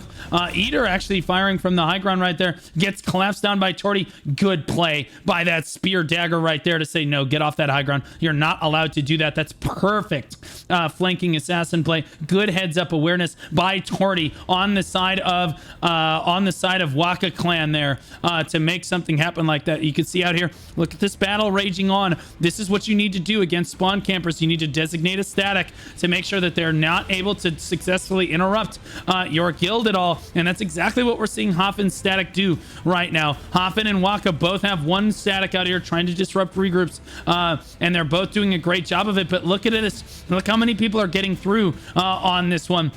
As you see, both guilds diving through. Andrin going for another cap on this one. HAFEN getting really close. Definitely Waka on top of it, but I do think that they could come back and win this. If they lose control, I think HAFEN could show up and try to win this thing from basically out of nowhere, assuming that they pop Guardians and catch Waka off balance. I do think that, again, if you're shot calling from 4 or 5 screens all at the same time, it's extremely difficult to really coordinate, and I think you can take advantage of that. Is if you can catch Waka off balance, if you can spread them out, force them to have to regroup and push into you, it's extremely difficult for them to do that. They could get the upper hand here. HAFEN struggling to get pushed off the point. Andoran not going to be able to get a cap down on this one as the rest of Waka continually reinforces. Here we go. HAFEN backing up to the courtyard one more time. It looks like they're going to try for a big push once again. This did not work last time, but we'll see if maybe they have a different spread on this one. Maybe they put all their flankers on the same side. Like I said before, Neps getting really low on the front line. Is he going to go down? He needs to catch a heal. Finally catches a heal from his back line right there. Healers doing a good job keeping the front line alive in HAFEN right there. So big W healers on that. The battle starts to fight here. Waka pulls the trigger as they move forward. Day onto the backline, decides to think better of it here. Spear Dagger gets focused down. The HAFEN backline under a lot of pressure, but doing their best to try to push back these Spear Daggers on behalf of Waka. Look at the low health bars. Nep is really low. Hadi's really low, but they're catching heals. At the last moment, Day just can't find the damage onto the HAFEN backline. Sadly, the front line for HAFEN is just getting obliterated. And that spells disaster for them. They just did not commit. Took too long to kill those flankers, but good crisis management on behalf of HAFEN, but sadly just not able to make anything happen. Yeah, I mean, if you look at the leaderboard, you see Captain Salami from HAFEN is actually their highest damage dealer, and he's actually the spawn camper. So as a crossbow, and now he just got shut down, but as a crossbow player, staying outside, not even doing like any AoEs to pad your meters as a spear, he's doing the highest damage. So outside HAFEN, outside the respawn, they're doing really good job, have good control, but just HAFEN is just completely struggling. I don't understand how they can be struggling this hard when they're controlling the respawn. Well, this is good. This is actually going, sorry to interrupt that, it's actually going really good right now for HAFEN on the low ground. They kept getting pulled in, but it was all the tanks getting pulled forward, which left the back line of HAFEN to basically free fire on that side. Sadly, they're in Narnia talking to Mr. Tumnus right now. They need to step forward a little bit. There we go. Gonna step forward and try to help out their guild a little bit. Just too many people standing on the back line right there, just not contributing to the fight overall. But HAFEN with a great push forward right there. Waka losing a little bit of control. 4.5 minutes left on the clock. There's Andoran forward to try to get a cap down, but gets interrupted right away. Yeah, I mean, that's really tough. I mean, like we said, if you are getting control, you need to get the point. I mean, that's been HAFEN's biggest weakness, I think, in this match, is not being able to get the point when you're putting pressure. We've seen many guilds get over the overhand inside, but they're also able to get the point. But again, HAFEN is just struggling. Overall, I think HAFEN has a solid performance, especially outside, but they just cannot get the point. And again, it's an objective-based game mode, and you cannot do anything if you don't get the point. Overall, Captain Salami from HAFEN is doing absolutely insane. He's punishing all of these WakaClan players from coming inside.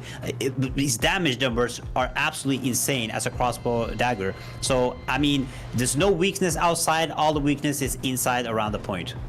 Yeah, absolutely. Sadly, HAFEN just unable to come up with it or find a strategy to penetrate this WakaClan over here. 39 people, 40 people for Waka standing tall, despite the fact that a point was taken. They should be able to squash it relatively quickly on this one. A little rough for HAFEN.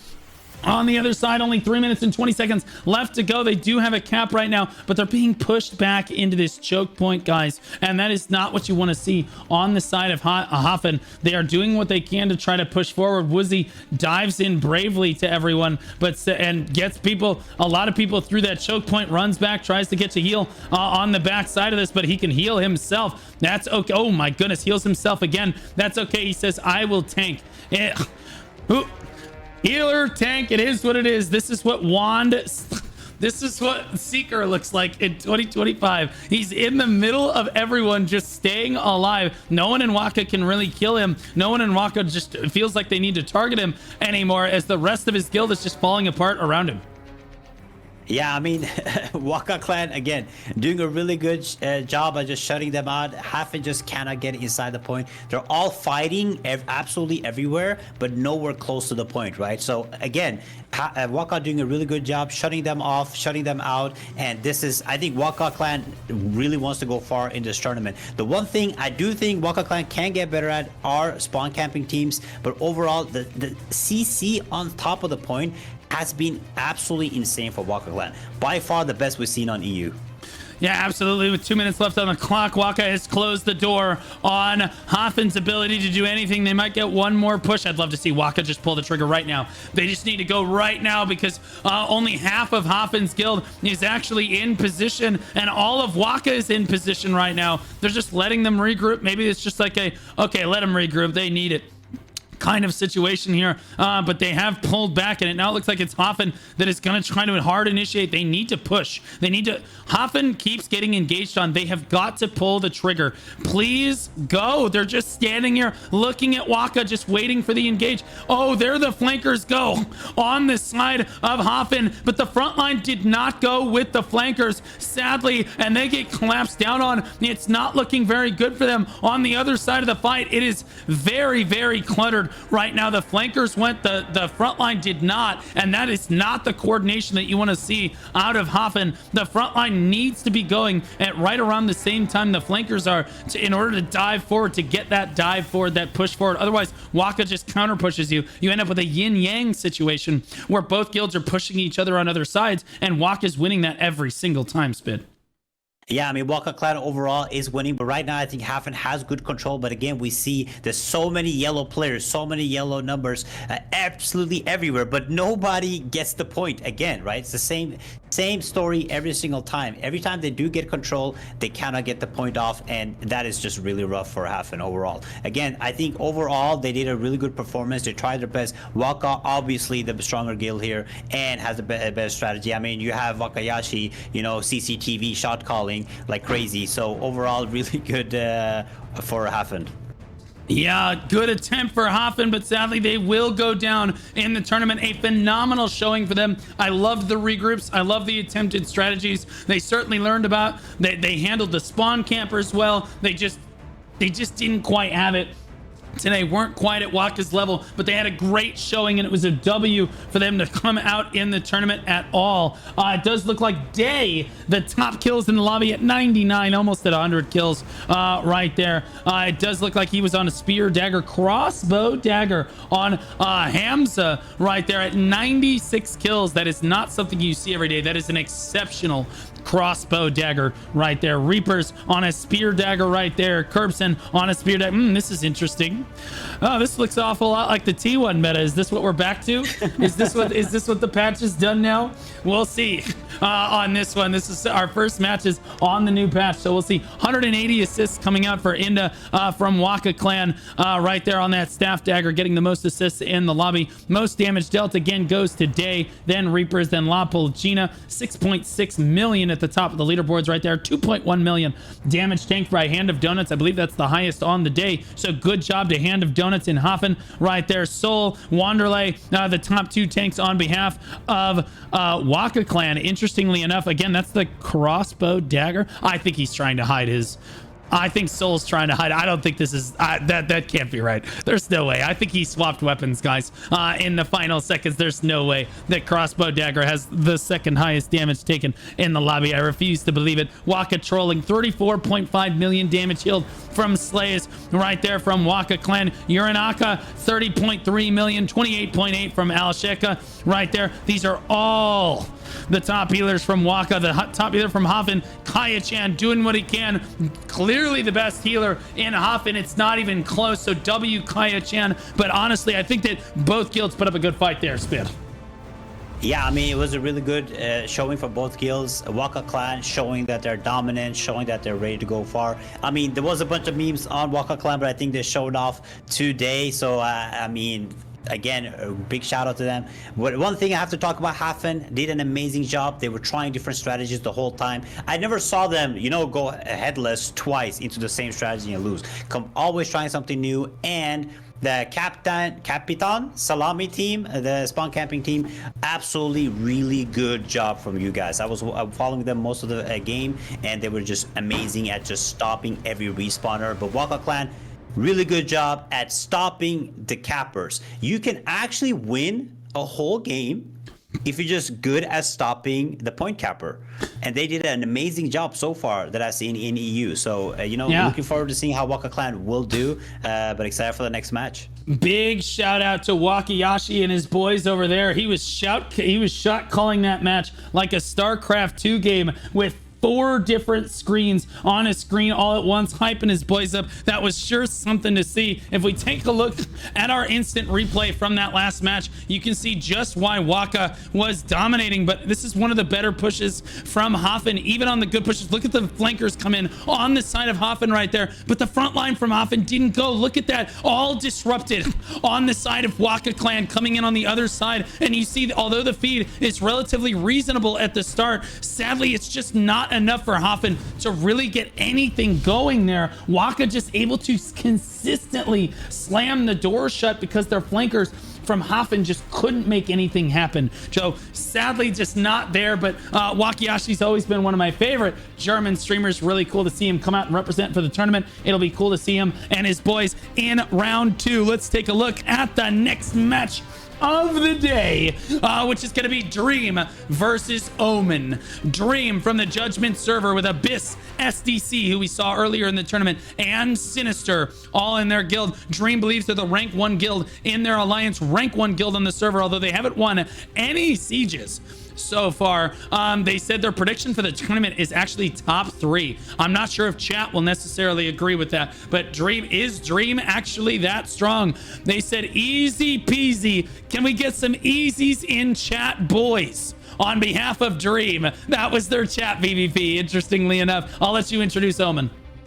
Yeah, on the other side, we have Omen. They're from the server Judgment. In their alliance, you have Omen, which is the 2nd strongest, with Mythros, Catalyst, and Arcadia. They're saying they're also the strongest on their server, and they have 7 sieges won, which is pretty crazy.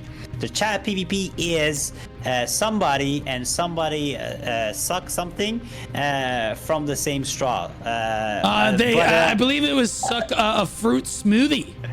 Yeah, fruit from smoothie. the same straw. It was, yes, it was protein smoothie. Protein smoothie. Protein smoothie, and that's really toxic because again, you can get cooties from each other if you both drink out of the same straw. So wouldn't want that on this one. But they believe they're rank 1 on the server. They have 7 sieges won. I actually think that this match could be wildly close. Who do you have winning this?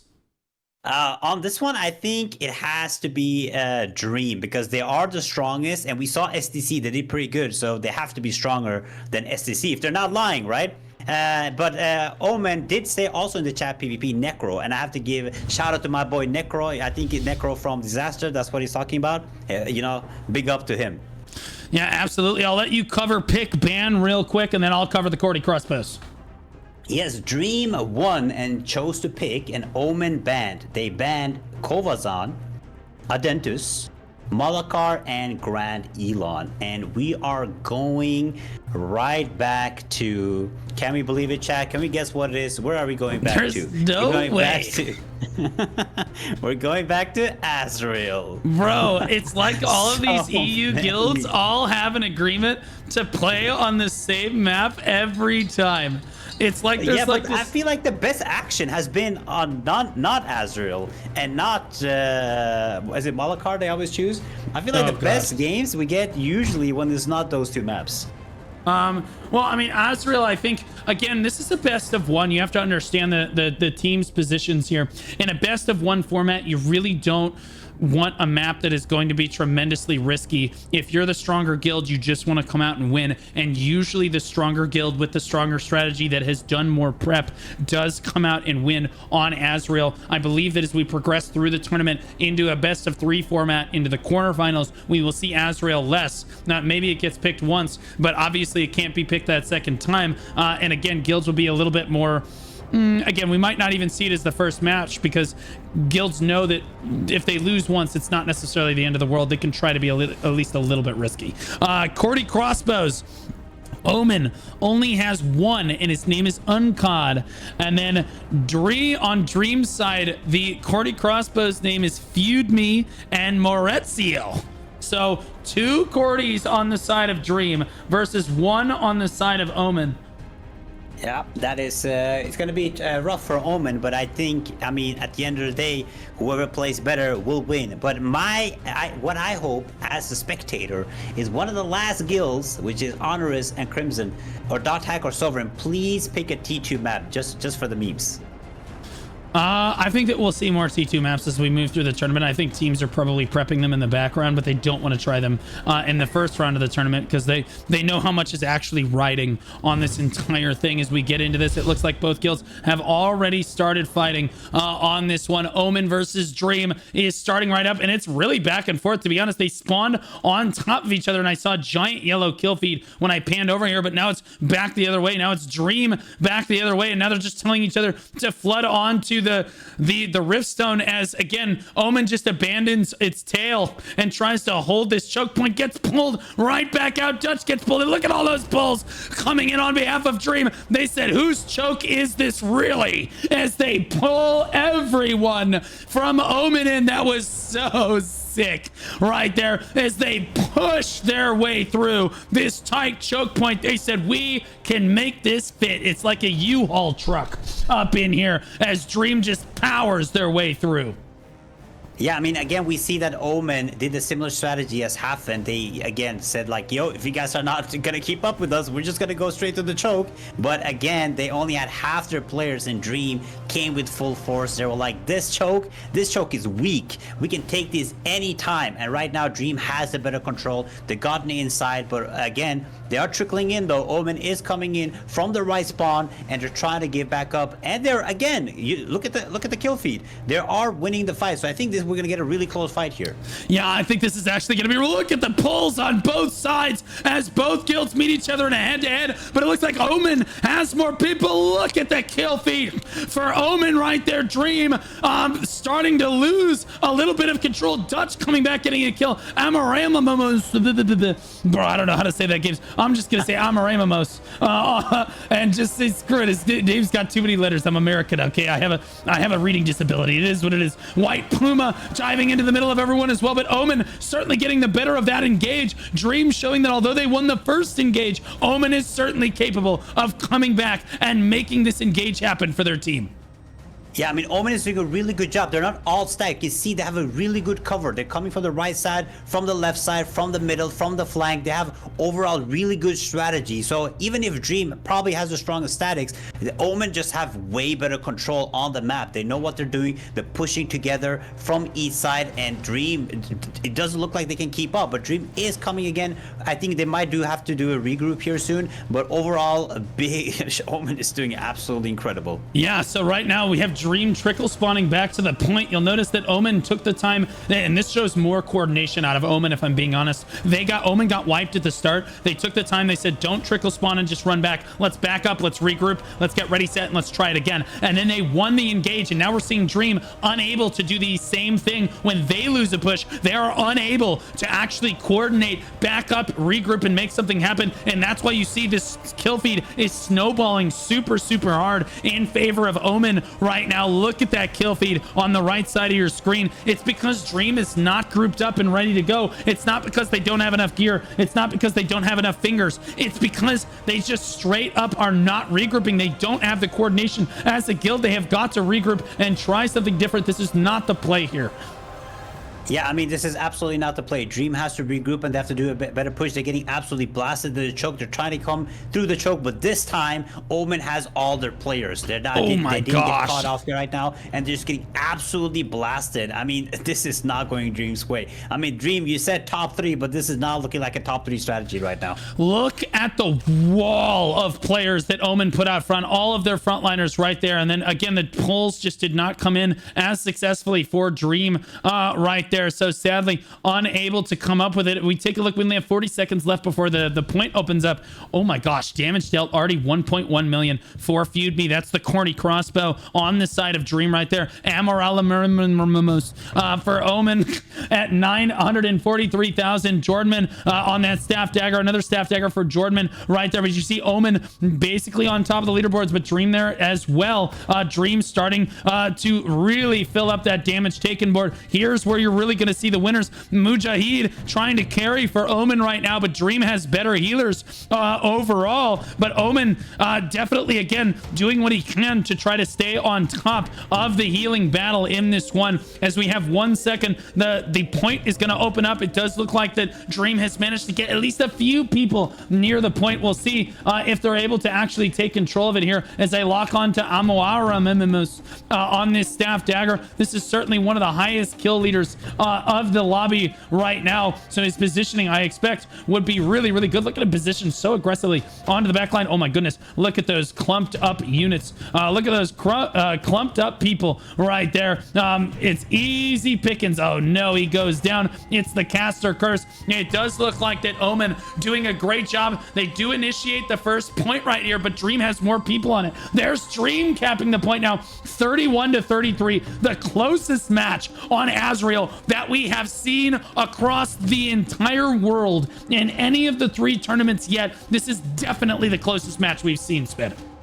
Yeah, this is absolutely insane. Look at the numbers. For so long, it's been 34, 35, 36. It's insane, but they're doing such good job. They're so even. Even outside, you can see the spawn camping teams. They're just completely in a stalemate, and they're in a stalemate inside. But we see that Omen is taking the advantage here. They have more players. They have more numbers. But overall, the Omen is just punishing Dream players from coming back inside. And you know what happens when you get punished for coming inside? You start spawning in the wrong place. So Omen overall doing a really good job. They're not stressing. They're playing safe. They're playing patient, and they're making sure that the Dream players cannot get inside. I thought you were going a different way with that sentence. I'll be honest with you. I was a little nervous. Yeah, we do want to punish people for getting inside of the point here. It does look like that Omen did a great job of locking down the point. Look at this, and I'm telling you, the strategy from Omen just looks a little bit stronger. They have the edge on Dream here. Dream has moments where their players are certainly just a little bit better for sure than Omen is, but sadly, look at the strategy for Dream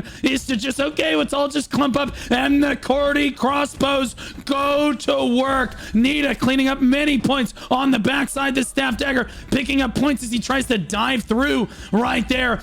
He picked up at least 4 kills in that push right there as he does manage to get through the point. And you'll notice a good staff dagger is not going to just stand in the tiny little choke point like this. And now he's, for the most part, almost all alone in the middle of everyone trying to do what he can as the rest of Dream basically got routed there. Yeah, I mean, overall, the fight is really close. Dream is doing a really good job from having flank groups coming from absolutely everywhere. You can see Dream is getting control of the choke. They're getting control of the stairs, and they're slowly trickling in. And overall, Omen is in a really bad spot right now. If they can get the cap, which they just did, I think Dream is going to get this cap back very easily. There we go. Dream finally managing to thread the needle to try to get the cap down one more time. They have 36 people on the point. That's really good for Dream. They're really good at snowballing this objective forward. It's going to be on Omen to try to regroup and get back to the point with strong numbers here. But again, if we've seen anything out of Omen yet, is that they understand how to regroup and coordinate as a guild better than Dream does. But Dream may have slightly better players overall than Omen does. But ultimately, it is close enough that the strategy is making the difference for Omen. They do manage to get their statics back to the point right now as they have 33 people over 29. No, it's Dream right back on top. Dream really wants to be able to trickle spawn and run onto the Riftstone. That's what they want to do because they are not trained in group pushes. Every group push that we've seen out of Dream has ended in complete disaster for their guild overall. Omen group up, they're able to regroup and immediately repush the point again as a unit, almost without even disengaging. Very, very cool to see. Dream, though, getting what they want here, able to trickle spawn and run back to the point. That's very, very good if you're a Dream fan. They're up at almost 40% as Omen struggles to keep this point from being capped.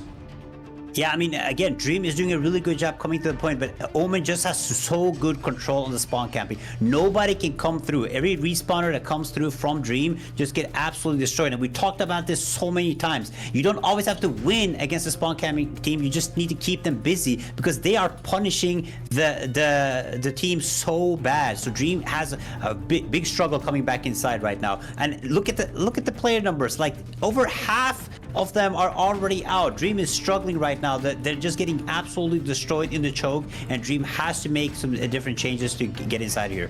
Yeah, this is what I'm talking about, is Dream really struggling even on the leaderboard right now to get in here. Omen is just stronger at getting that regroup down. Their statics seem to understand how to coordinate better with one another, even if individually you are stronger players. As they say, apes together strong. Even if you're stronger players individually, that doesn't matter in a guild tournament like this. Large scale PvP comes down to how well you can coordinate with the other members of your guild, whether that be your static or the rest of your guild members as a whole, and Omen is doing a better job of that. Dream, again, just understanding, guys, put your boots on the point and beat them. You just that's Dream's strategy right now. Everybody just run to the point and just win. If we don't do that, we don't know what to do.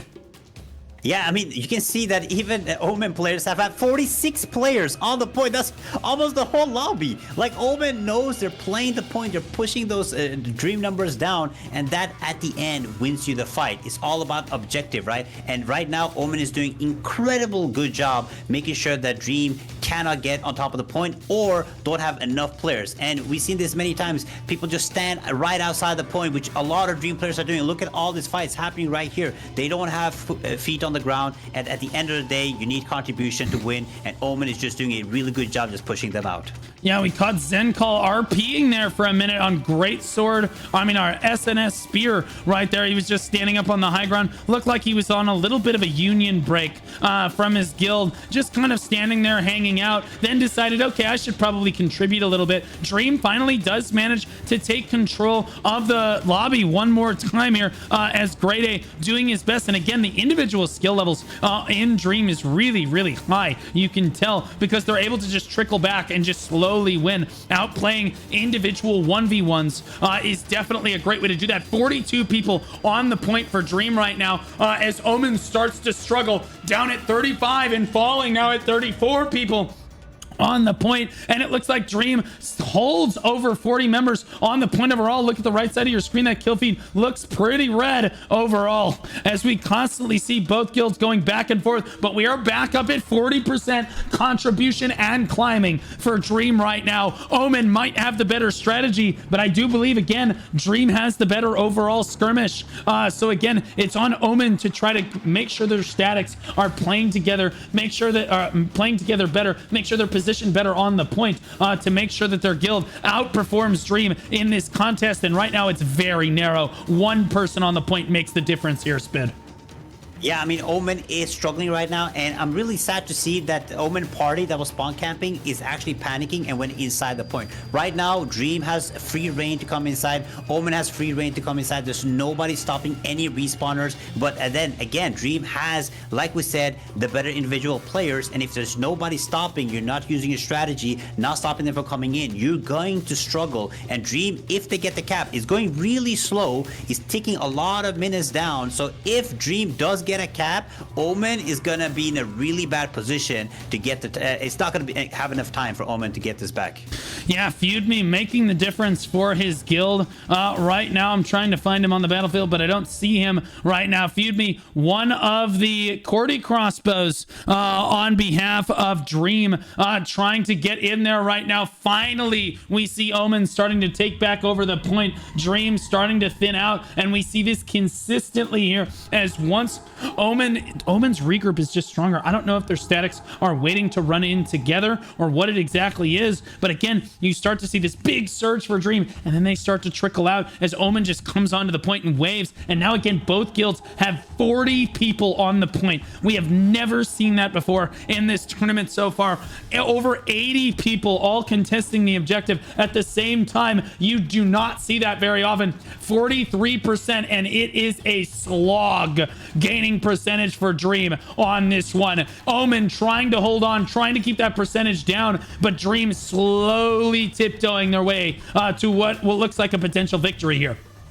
Yeah, I mean, this match is so close. As he feud me, he's right back inside, and he does such a good job of making sure he clumps them up before he spins on them. But again, Omen is really good at just making sure that they're targeting him. The second he does it, he gets those kills, he gets instantly shut down right after. So overall, really good play from both sides. Both are really good at target acquisition. They're making sure they're standing properly. You see they're trying to get on top of the pillars and everywhere. Feud me is doing a really good job, but it's such a close fight. But overall, Omen has better control. But at the end of the day, I think if Dream uses their Guardian push, uses their Remedy push, I think they can literally take this at any minute.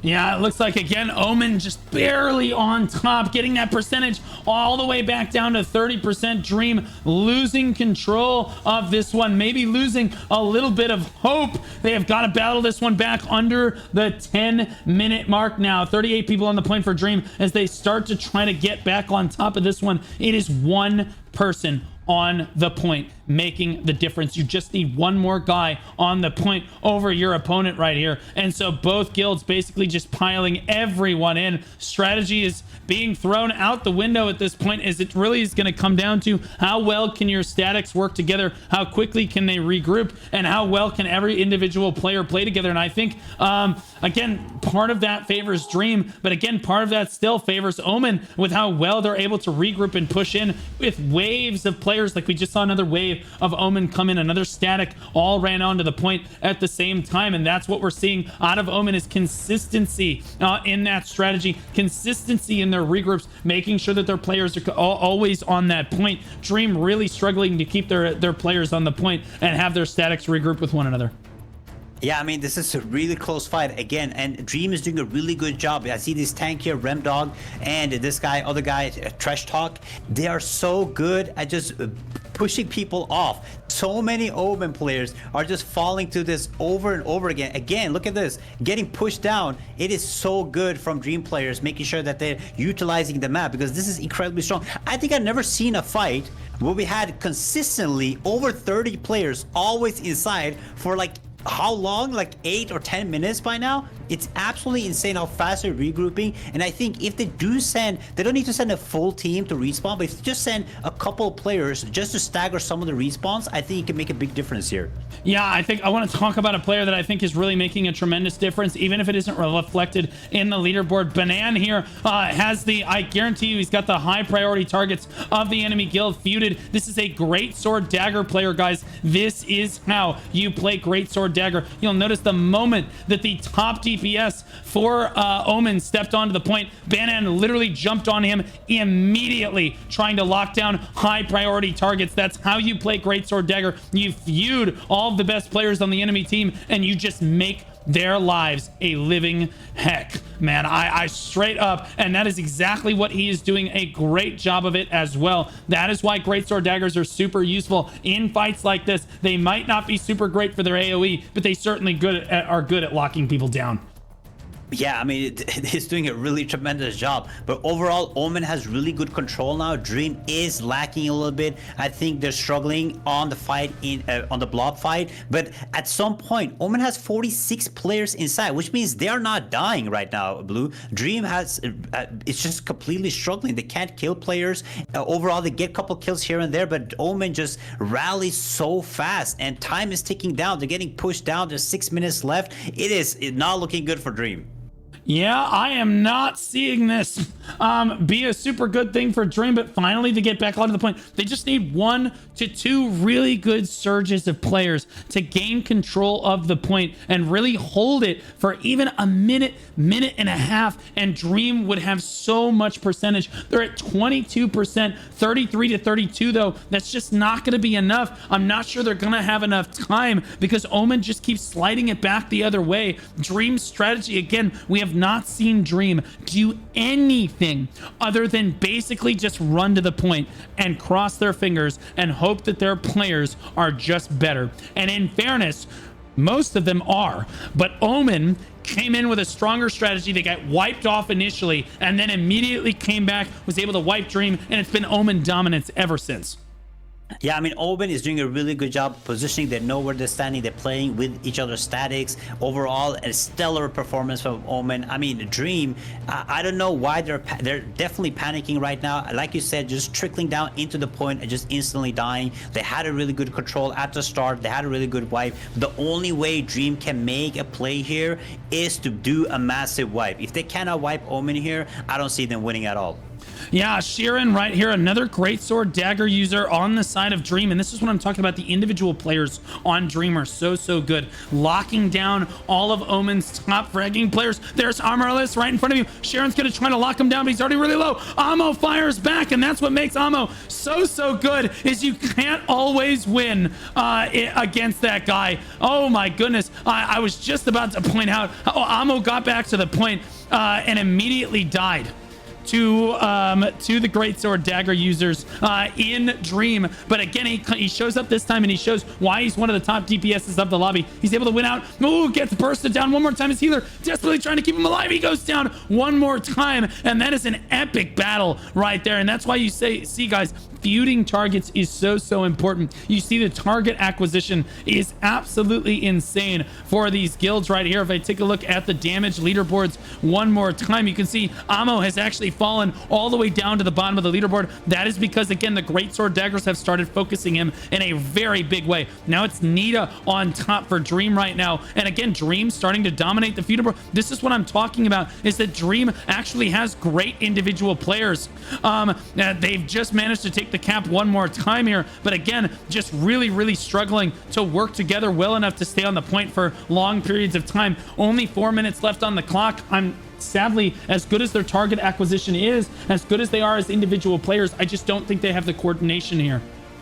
Yeah, I mean, like you see on the leaderboard, it looks really close, but Omen has had insane amount of control. I feel like at least most of the fight, like the control, the positioning is just so good. They're punishing Dream players from coming inside. They're making sure they're standing their feet inside. I think I've never seen so many players be inside a point. 46 players, so many times we've seen from Omen be inside the point, making sure that they cannot get any type of contribution. So overall, Omen, really good work overall, and Dream, it's just not enough. Yeah, 3 minutes left on the clock. Omen just looks like they're just a little too strong right here, but dang, both of these guilds could have gone far in this tournament. Sadly, we will only see one move on. We've seen excellent highlight reels on both sides here. As again, here's Amo trying to pump out as much damage as possible, but again, he is just being focused into the ground. They know that he is absolutely a threat, but here's the deal. They're investing so much into trying to stop Amo that the rest of the DPS from Omen are just doing their jobs. Yeah, I mean, Omen overall, just good positioning, good standing, and like you see the Dream players are just trickling slowly in, but Omen has sent at least 1 or 2 players just to annoy the respawners, which is a really good, smart strategy. But again, they're getting shut down. Once they lose the shutdown here, I don't think there's anything coming back from this. Yeah, there goes the cap down one more time. I don't think they have enough time. They can try to cap it one more time on their... for their guild, but I'm not sure Warrior Chaos gonna go for that cap, but I think Dream has just taken a little bit too long here. They tried a little too hard to count on the skill of their players. Here's Nita right here. This is the staff dagger that I believe is leading the DPS leaderboards. Look at the target acquisition for Omen. You can see how 2 people are on top of him right now, but Nita is just outplaying it. Look at this, guys. Absolutely insane, continuously putting down damage, putting himself on and off the point as necessary. That's what good DPSs do. He's on the outside of the fight. He's still making sure he's getting damage done. He gets pulled in. That's not good. He's still making sure he's contributing to the fight, putting down as much damage as possible, but he's not putting himself in too much of a vulnerable position. So Nita doing a really solid job right there. Again, that's the top DPS of the lobby, but it's not often you see the top DPS of the lobby lose the match, but we are going to see that here, Spid. Yeah, I mean, overall, Dream, they tried their best. They came in. I mean, the leaderboard is incredibly close, but Omen made sure to crush their Dream. Yep, in your dreams, they said, is the way that it goes. Under a minute left on the clock. No way they're going to be able to flip this unless Omen decides to just leave the point at this stage of the match. Omen, despite having the 1v1s, again, not going Omen's way. You can see that reflected on the damage leaderboards there. They don't have the top damage in the lobby. They're not necessarily the top healers in the lobby, but they're still winning because their statics are working better together. They had better strategy as a guild, and I was saying this at the start. I think we favor Omen when you just work better together as players. That's what large-scale PvP is all about. Maybe in a 12v12, I think that we see Dream probably go the other way. Finally, they have 44 people on the point, but there's only 15 seconds left on the clock. It is too little, too late. They are just dreaming. It's a bad omen, if you will, on this. They only managed to get it to 34% or so before they shut the door. It will be Omen moving on in this one, but it's Dreams Feud Me at the top of the leaderboards right here. 61 kills, 5.5 million damage dealt. Frucomp at 43 kills, 4.7 million damage dealt right there. And again, Dream once again Feud Me, 5.5 million. Dream's Nita, 5.5 million. Reminder, Dream did not win this lobby. Okay, look how many of the top 4, 3 of them are Dream. Look how back and forth it is. Dream, really high DPS, really good at getting their kills, really good at locking down targets and getting that damage down. But sadly, they learned a hard lesson today that it doesn't matter how much damage you do. It doesn't matter how many kills you get. If you're not transitioning that into objective control for your guild, then none of it really matters. And Omen just saying, yeah, you can have that. We're still going to beat you because we're just smarter than you are. Damage taken, 2.2 million from Dreams, the meta field. Again, Dream leading the leaderboards here as well. Karajas as well, amount healed. Dream once again. La Papaya, Dream on top of the leaderboards, but literally nothing else in life. It's just sad to see it. Mujahid, the top healer in the lobby, on behalf of Omen, 22.8 million. Zisker in third, 22.3 million. Man, a good fight from both guilds, but honestly, a hard lesson that coordination as a guild is so much more important than just being individually strong as a player. Yeah, I mean, Dream overall, like you said, if they were on NA and did a 12v12 game, they probably would have done better. But again, the game turned into a nightmare real quick for Dream. Omen did a really good job. I never seen so many players inside a point for so long like I saw in this game. Overall, really good back and forth, but Omen has a better strategy. Dream said they were top 3, but I guess they meant they were bottom 3. Okay, all right. We don't Dream. I actually do think that regardless of who won that match, whoever won that match was absolutely going to at least make it to round 3 of the tournament, which is an extremely high place to get in this tournament. No shame at all to Dream. Again, I mean, they had a great match. Let's take a look over at the instant replay. Let's see for ourselves. This is one of their better pushes right at the start right here as they push down this hill. Omen tries to group up on the other side of the wall. Look at these pulls come in for Dream. This is the coordination you want to see. Omen up. Thinks they have the upper hand here, but look at these pulls right here on this choke point as they constantly get pulled in. They're just trying to control the choke, but instead it's Dream flipping it on them. Beautiful play coming in for Dream on that push, and again, that's why they were able to take control so convincingly early on. But then Omen on the next push basically just took back control again, and then Dream's strategy was everybody just win. We just need everybody to win. All of our individual play, guys, you just have to win. No strategy, no prep, just win. And to be clear, it almost worked. That's how strong those players are.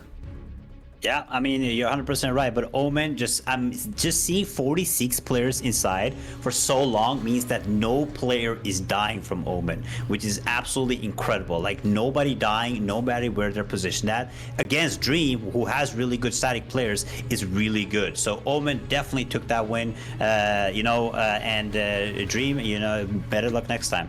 Better luck next time, indeed. Let's take a look over at Honoris versus Crimson, which is our next match of the day. It'll be Honoris has 2 guilds, Honoris 1 and 2. Honoris 1 believes they're second strongest in their alliance overall. I'm not sure who they feel the strongest guild necessarily is. They think that they're 4th strongest on their server. No Sieges won. Their prediction for the tournament is last place. So don't worry. We handled that. Well, we handled that already. You're not last. You can't be last. You're good. Our guild has existed since 2004. They've played together in World of Warcraft, Guild Wars 2, Giga Chads, by the way, New World, and Lost Ark. Because who would play BDO? That game clearly sucks too much. Anyway, I'll let you introduce Crimson. You know what? Again, I just want to make a quick comment. You cannot be last place because Failure already disbanded. They're facing off against Crimson, which God. is... Oh, stop! Which is against Crimson from the server Fortune, and they're allied with Berserkers, Wars Ending, and Birdbrain. They're also second strongest in their alliance. The overall strength, surprisingly, is 5th. Sieges 1-0. Prediction is top 20. We might lose, but we here, boys. That's the attitude we like to see. That's right. And honestly, both of these guilds not expecting to go very far in the tournament overall. And just here, honestly, I love these kind of guilds because they show up and they're like, you know what? We might not win, but this is a really cool event and we want to be a part of it. This is what makes large scale PvP so cool. And hopefully this is going to be a really close match for us. Do you want to cover pick ban for us as we move into our versus screen for this lobby? Yes, Honoris won and they chose to pick. Crimson banned. They banned Adentis, Grand Elon, Kovazan, and Chernobog. No way. Again, right now, there's no shot. Yo, chat, can we guess which map we're going to? Guess which map was picked. Bro, any guessers? Any guessers? Bro, EU have an agreement to only play on Azrael. This is ridiculous. I can't believe it. I think for the next tournament, we might have to ban Azrael or something. No, I would never do that. It's a pretty close map, and honestly, it's a map that everybody's familiar with. Everybody understands this map, but EU too afraid to try any map other than Azrael in the first round, which again, to their credit, they're the only of the 3 tournaments. NA has so many players, it's divided up between NA East and NA West. So NA actually has more players than EU does overall, if you look at tournament entries, which is odd because EU actually has a much higher population of players than North America does. But regardless, NA has more players overall, but EU is all clumped together on the same server. Because EU is all clumped together on the same server, their tournament is the largest in terms of overall signups. We have about 50 or so guilds signed up for the EU tournament here, and so they could not be double elimination, so they want to be really safe in the first round of the tournament because it is single elim on this one. It does look like there are 2 Cordy crossbows on both teams here, and it looks like it's do you say the names of the crossbows, please? I'll let you say it. I'll let you say it. I'll let you say it. Scadian and Daddy from Honoris, and okay, and Hatsu and Martin Newbie for Crimson over there. So very exciting to see them. Those are the names to be looking out for. It looks like Crimson is going to be yellow, and it looks like Honoris is going to be red as we move over to our live scene on Azrael here. It does look like both guilds are waiting to spawn in. Nope. They're on the Riftstone already. Crimson in the yellow, Honoris in the red, as I said before. Honoris posturing outside. Look at those EU tornadoes coming out, Spid. Did you see that? I saw it. EU on bottom, NA on top, as usual.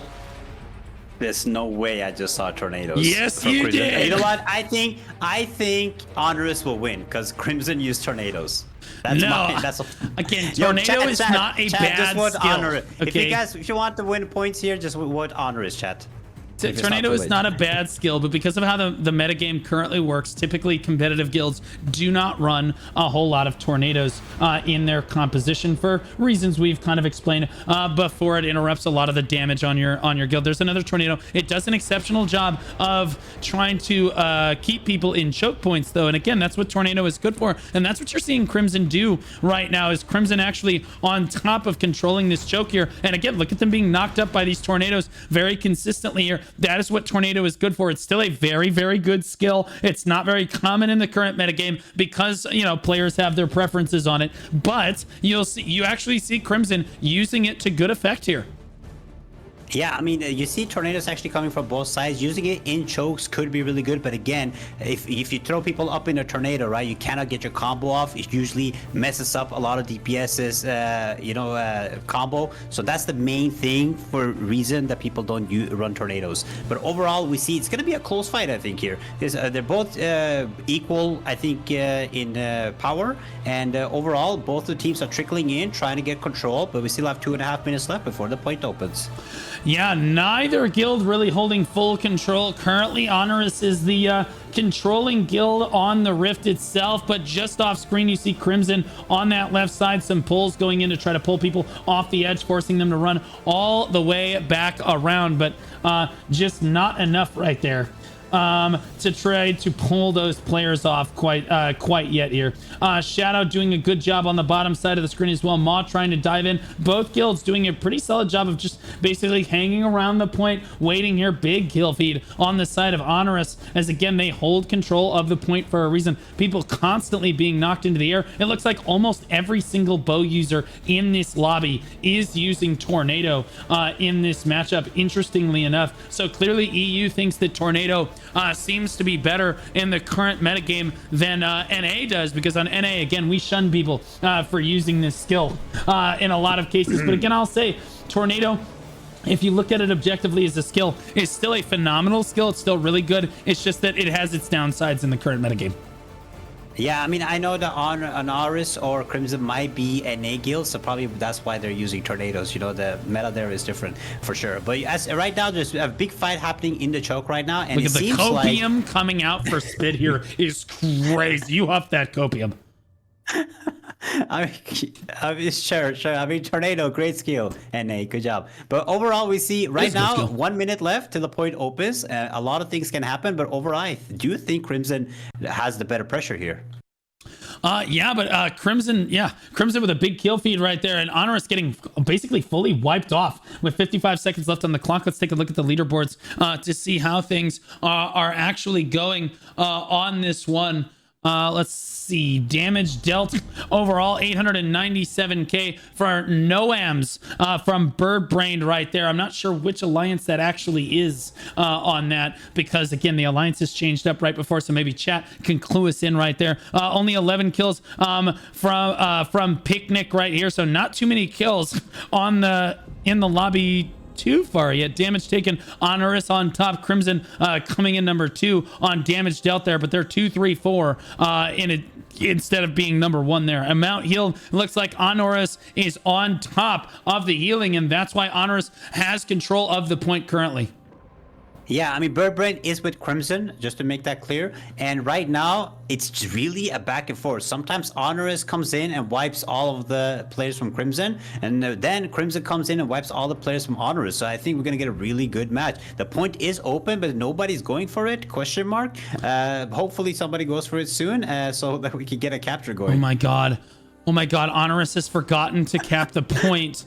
Okay, there we go. They finally have remembered. This is definitely a mistake. They are definitely behind on this. This match is close enough that they want to get contribution on this as quickly as possible. 33 people now on the point for Honoris with only 14 on the side of Crimson. Crimson doing their best to try to pile onto the point. Kaiso going for the cap in the bottom right of your screen right there. He does get it off. Big failure on the side of Honoris. Again, the front line for Honoris really doing a poor job right there, forgetting to cap the point and then not even trying to stop Crimson from capping it on their side when they stepped up. So the front line from Honoris really not doing their job here, Spid. Yeah, I mean, Honoris is struggling with the front line, but again, they're trying. Crimson is trying their best to come inside. I think they're doing a really good job by trying. I really like that people don't go straight in when they spawn. They try to go around to get as much coverage as possible. So overall, I do think Crimson is doing a job strategy-wise, but overall, Honoris has a stronger players, I think. But again, a lot of back and forth. We see Crimson coming in, wiping everybody, and then we see Honoris coming in, wiping everybody. Very different from our last game. Yeah, absolutely. Well, not very different from our last game. Look how close it is now that both guilds are starting to pile on here. Honoris diving onto the point, but it's Crimson on top right now. They finally have their cap enabled, 9% to 60. We'll see how much that changes at 18 minutes and 15 seconds. We'll check back in a minute to see how much that actually has changed. But again, it looks like Crimson just really struggling to keep people on the point as they keep getting pulled off repetitively over and over again here. Some people spawning in from the top spawn here, interestingly enough, kind of hard grieving their guild. Everyone should be running in from the low ground right now. Demimole in the middle of everyone, staying in the middle of everyone as well. Let's take a look at the top DPS of the lobby. Noam's Hatsu thinks Meow.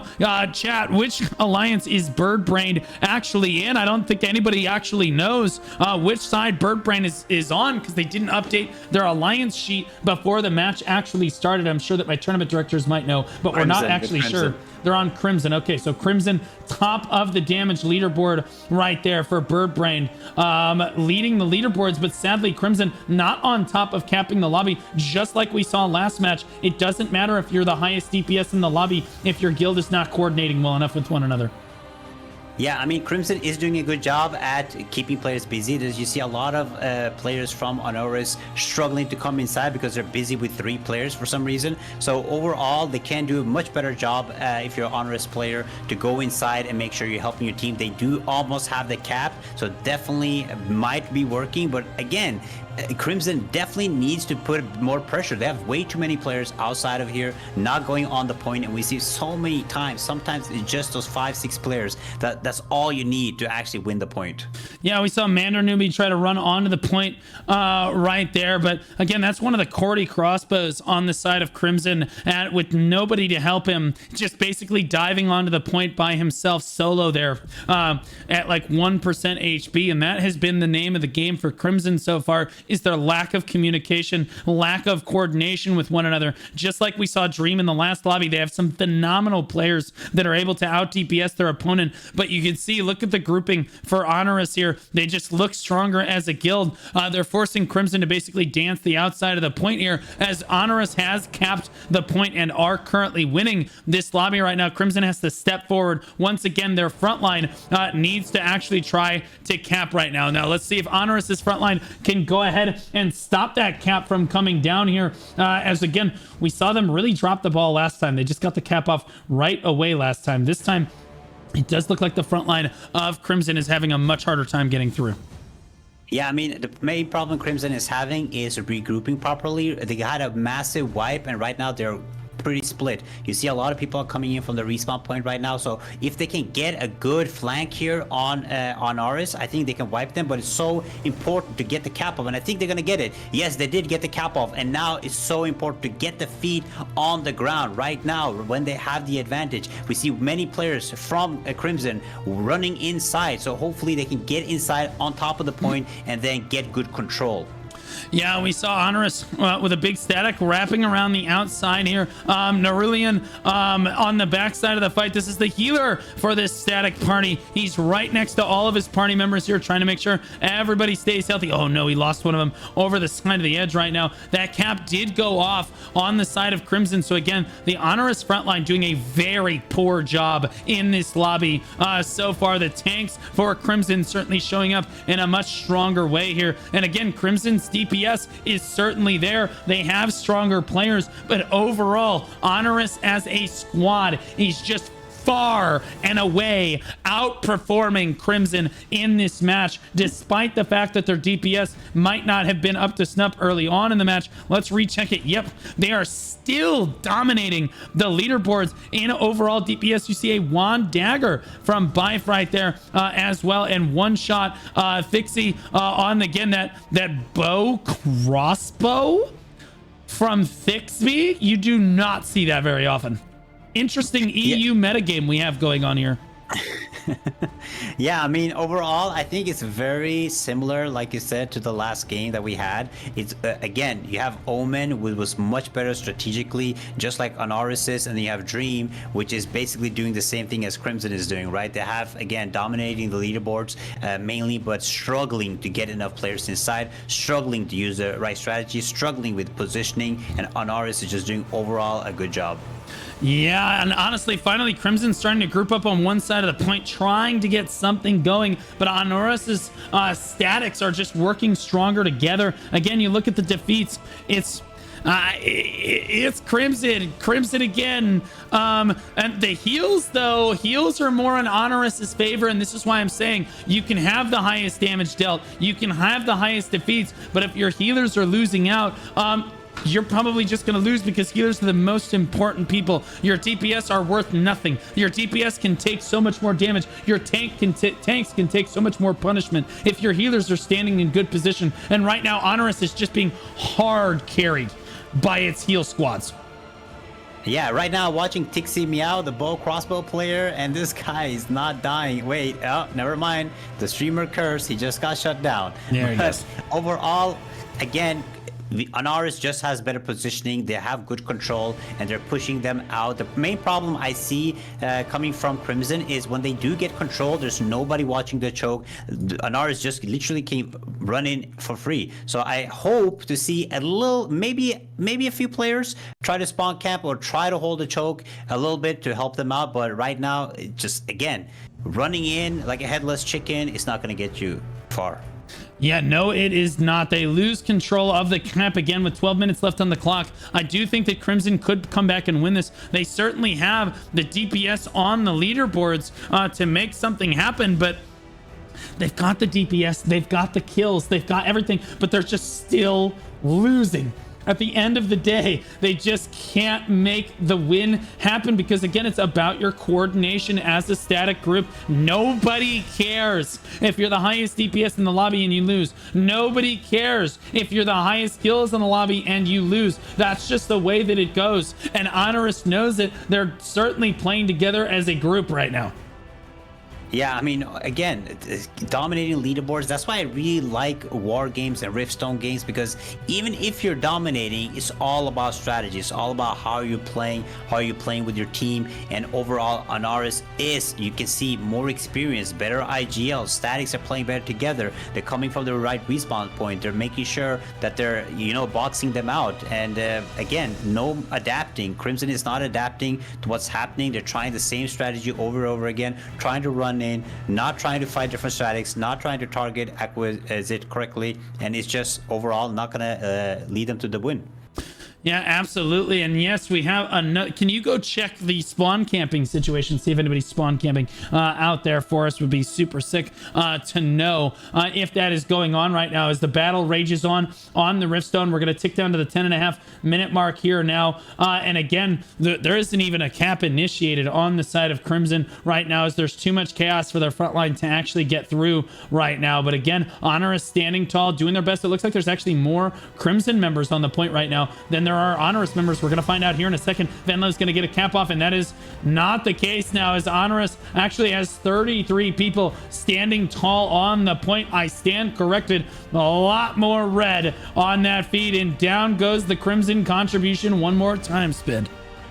Yeah, I'm really surprised that Crimson cannot make anything happen here. They're doing a really good job sometimes trying to spawn camp, trying to punish these players coming back, but overall they're just lacking numbers inside. I do think that Crimson has really strong players, but at the same time they probably have really weak players too. So it's like a really bad balance inside the team, and they're not doing the right strategy. Honoris, I think, might be a more balanced team. Like all of them are really good or strong, while Crimson might not have that.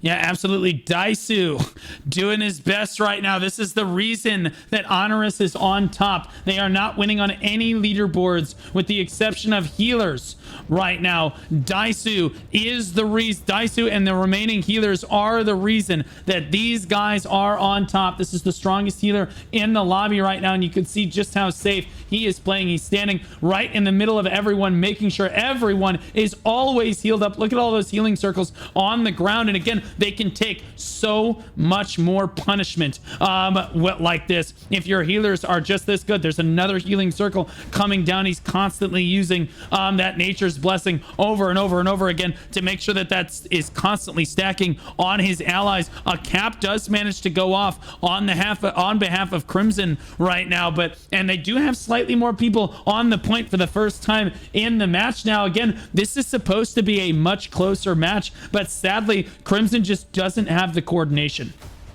Yeah, I mean, the fight outside the choke has been going on for a long time, like 3-4 minutes now. And the second I see that they get a cap off, all the Honoris members are really good at just going inside the point. They fight outside like they're supposed to do. The second the cap is on, they make sure to put the boots on the ground. Right now, you can see Crimson has more players, but like the Honoris members are just so coordinated. They make sure to get their boots inside the ground. And the second they have the cap, they push out again and start spotting outside the choke. Yeah, absolutely. We're taking a look at Umbralisa right now. This is a healer on the other side for Honoris right now, doing what he can to try to make the difference. And it does look like that Honoris is, again, these healers are the difference in this lobby. Umbra, Daisu, these guys are constantly safe. They're constantly full health. And I think that, again, a lot of DPS is being done, but they need to focus the heal squad down on behalf of Honoris. Crimson focusing all the wrong targets. The target acquisition is just not what you want to see. You've got to kill those healers or they're just going to keep healing people right back up. And that's exactly what we're seeing here. IB6 in the middle of everything on his tank right here. But again, you'll notice his health bar is just not moving anywhere but down over time. Yeah, look at that. Again, finally catches a small amount of healing, but again, he is really deep right now with no one around to help him, and he is slowly going to run out of health. This is exactly what I'm trying to demonstrate for you guys, is that the healers on the side of Crimson are slacking. They're lacking right now. They are not doing their job. Here's Lady Knight right here doing what they can in order to make something happen, but throwing down the healing circle for themselves, really only keeping themselves. Credo runs next to her and says, please heal me. Lady Knight says, I can't do anything. I can't even heal myself. She goes down to, tragically, Kagura up on the high ground, staff dagger, doing what they can to try to battle back on behalf of Crimson, but with only 6.5 minutes on the clock, they have to cap again and try to get boots on the point. I think time's starting to run out, Spid.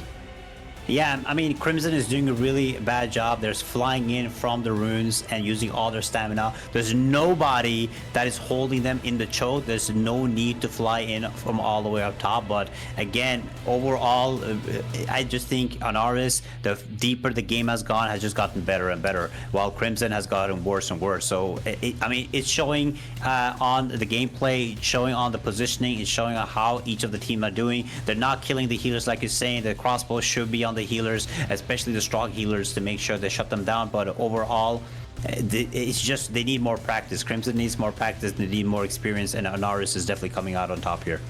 Yeah, and again, the first time we've seen a crossbow bow user be at the top of the leaderboards in any match, both in T1 or the T2 tournament. So Thixie certainly showing up to represent that class, showing that just about any class can absolutely be viable in large-scale PvP if you're actually good at it. So really, really cool to see that happen right there. But I think that they're just running out of time on this. Owner's going to go for another cap on the point, but I just don't see it happening for him on this one, though he does manage to make it happen. Only 16 people on the point though, Spid. Yeah, I mean, if you look at my POV right now, I mean, Blue, it's better that you explain this. Why is this happening? Why are they spawning up here? I don't see anything happening down on the choke. I don't see anybody stopping them. Why are they choosing to spawn up top here? It literally makes no sense to me. I mean, it is just literally losing. They have the point, they have the capture, but they're on purpose not using the better spawn point here. Yep, just not using the lower spawn point is the difference. And again, that's why you see this huge gap in the ability to regroup here. As you see all of those members from Crimson flooding in from the top of your screen, you never want to see that from your guild when the match is close and you're contesting a cap like this. You cannot be regrouping from 2 times as far away like that. That's just not what you want to see. Yeah, I mean, it's really unfortunate from Crimson. Hopefully, they still have 4 minutes, but they need a really strong comeback. But I do think Honoris just have really good control. They are getting the cap off, though, which is really good. Maybe they can make a play with Remedies and Guardians here. But overall, Honoris is doing a really good job. I mean, most of the kill fit is Honoris, but you still see a few Crimson getting kills. But look at the number difference, right? Yeah, they have 40 players inside, and Crimson can barely get 30, right? It's absolutely really bad, and it looks really good for Honoris. Yeah, Fixie the Hunter has become the hunted. He thought he blew all of his damage payload, and he's like, I've got this. They're only at 10% HP. And then he just got nuked 100-0 immediately by the enemy kill members. The POV of the crossbow bow.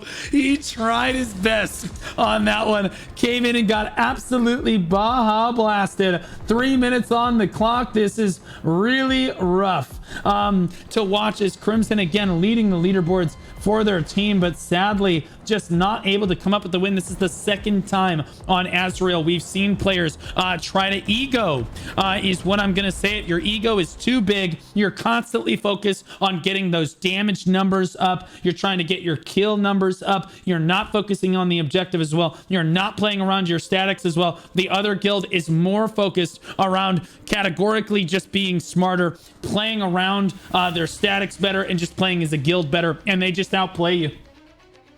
Yeah, I mean, overall, good performance from Honoris. They show that they're here to play. They played this better. And what I do think, though, is they are not as good as stopping the cap. Like many guilds that we've seen in EU needs to be better at stopping the cap. They need to CC, they need to coordinate it better, because this is going to be really important going into the next rounds, going deeper into the tournament. If you're not good at stopping caps, the other guild might have insane amount of advantage over you. Look at these people flowing in, and this is another thing that Crimson is just not, they're not as good at working together as a group, as they're all flying down from point 3 up there. That's not what you want to see from your guild. Again, when you're in a heated moment like this, look at the cap. It's 29-40, 32-40. Imagine if they weren't spawning in the worst possible location, how much closer this fight actually would be. Honoris with the better strategy, the better regroups, the better statics, the better coordination, and I'm Crimson with the better all of that. Honoris Honoris with the better all of that. Crimson really struggling despite having stronger players overall, having people do more damage, having people individually outperform the other guild. They're still managing to come up with a loss. It just shows you again, the focus is on me, not team, and that's not what the kind of focus that you need to have to win a tournament like this. Under a minute left on the clock. Yeah, like you said, there's no I in team. Right now, you can even see on the leaderboards, now Honoris has taken over, because that's what happens when you have good control, when you know what you're doing, when you're not continuously dying, you're not, watching the damage numbers. Eventually, you will get better on the leaderboard, and you will get the victory, right? So again, Crimson could do a better job. Good learning experience, good show off. They tried their best, they tried different strategies. It was just not enough, and Honoris is taking the victory royale. Yeah, there might not be an I in team, but there certainly is a me, and that is Crimson's guild motto in this one. They did their best here, but sadly their coordination was just not quite as good as Honoris's was. Honoris gonna move on to the next round of this tournament. Good fights to both teams. Let's take a look at the leaderboards and how things finished. Again, it's Hatsu leading. That is Crimson's alliance right there. I'm not sure which alliance Flying Whales is in. You guys will have to tell me which alliance that is. I think that's actually Honoris's alliance right there. But again, leading the leaderboards right there on that corny crossbow. Spear Dagger coming in at number 2, Spear Crossbow in at number 3 on Malpia and YPS respectively. A great sword spear user on Motrix coming in at number 4 at top of kills is pretty cool. Engel coming in on assists, a healer from Engel and Honoris, and this is what I'm saying, the healers diffed them hard. Look at the healer leaderboard on Honoris's side. No, bro, here's the difference in the lobby. There's not a single healer that I can see. Solduri might be the only healer from Crimson that actually got onto the front page for his guild. And that, or I mean, at least for assists right here. Damage dealt looks like, what are we? No, he changed. Noams, there's no way. There's no way. It was no, is Noams a dagger wand? What? There's no shot. This EU meta is crazy. He is. Okay. Oh my gosh. This EU meta is crazy. They're all running. Everybody in EU is running tornadoes. They're running wand crossbow or wand dagger. This is absolutely nuts. Another wand dagger on Bife in at number 3 as well. That's pretty good. I'll be honest with you. Damage taken from Crimson, Demimole, and Nagatsu again owning that leaderboard like they wanted to. Here's the healing though. This is the match right here. Look at them closing out this leaderboard for healers right here. 20 million damage healed for Daisu. We were following him through a large majority of the match. Crimson's top healer came in at number 5. It's Shadow at 12 million. That's almost half of what the enemy healers were able to do. It's a healer diff, plain and simple. You just need stronger healers. Something has to be done about this. Good fight to both sides. Excellent showing right there for both guilds. I mean, I actually just got message from Honoris and Crimson in my Discord, and they said that they were watching NA tournament yesterday, and they were like, let's change up the meta, put in some tornadoes, and put in some whatever daggers and stuff. So they took it from NA. So you know, that's why we saw an NA match in EU. But overall, big respect to everybody. Honoris came in, they played out, and Crimson and their tornadoes was not enough this time. Yeah, sadly just not enough. And honestly, you see how well that metagame actually worked out for Crimson there, coming in with all those tornadoes. I mean, it is what it is. We'll see what happens in the next round of the tournament. I think both guilds actually showed a lot of strength there. The DPS for Crimson really showing up there, getting a lot of kills, putting the damage down, but the healers sadly coming up short. But again, the front line on the other side, the front line showing up for Crimson as well, doing their job better than Honoris' side, but the healers for Honoris were just diffed the entire enemy guild. It just didn't matter how much damage you dealt. It was always just going to be healed right back. Yeah, I mean, again, Honoris, their healers did absolutely amazing, positioning really good. The one thing they could get ready and prepare for is doing a better CC job and have a better spawn ganking team. But aside from that, good job to Honoris, and I'm looking forward to seeing them in round 2. Yeah, well, our last match of the day. Finally here, Donhack versus Sovereign. Oh boy, I do not think this is the same Sovereign from Black Desert Online. There was a really strong guild in BDO's EU scene that was named Sovereign. I don't think these are the same people. They are from the Arcane server, rank 1 on their server with Who Asked and Nightmova. They said, we suck at this game. Void is on top. They're in the Best in Guild T1 tournament. They got second round knockout by Visceral, who went pretty far in that tournament. Chat PvP, we spread only love and legal drugs. How nice. No homo, so no gauge in chat, guys. I'll let you introduce Donhack. On the other side, we have Donhack of the Serra Cascade. They are the second strongest in their alliance. They are together with Infism and then Hype, which disbanded, so 07 to Hype, and HAFEN that we saw play earlier today. They're strongest on their server. They're saying big T1 finish, top 16 with Hype 07. Prediction is top 30, and I don't think you can see the chat PvP, but I can see the chat PvP here. It actually says we're gonna smash Sovereign. Okay, buddy. Do you think the real question is that Donhack's alliance has kind of fallen apart in the last week or two here? So their alliance is a little rough, and we saw HAFEN earlier today. Based on what you saw from them, and then Nightmova moved on in this tournament as well, who do you think wins this matchup? Honestly, I know Sovereign has been practicing Dot Hacks is overall strong. I do think we're gonna get a really good match, but I want to go for Dot Hacks here. Okay, yeah, I was gonna cheer for Sovereign. As usual, we'll be on the opposite sides of the fence, but I actually think that this one could technically go either way. You want to cover pick ban for us because we have a different map at long last. There is a different map. Finally. And it's my favorite. Okay, we have Dot Hacks day one and chose to ban, and Sovereign picked. So Dot Hacks wanted to ban Leviathan, Digon, Chernobog, and Azrael. Thank you for banning Azrael. And then we are going to first of the day, I think. We saw it a lot yesterday. No, the first day on EU. Yeah, first day on EU. This is the most popular map. But today is the first of the day. We are going to Morokai. That's right. Morokai is the map of the day choice. A very common map typically in EU, but today the name of the game has been Azrael. It's been banned in this one. They didn't want to see it. They're fatigued. They have Azrael fatigue. So do I a little bit today, I'll be honest with you. But honestly, if it's going to be the same map over and over, I'd like it to at least be Azrael or Morokai as it is, because Morokai is such an evenly placed thing, or evenly placed map.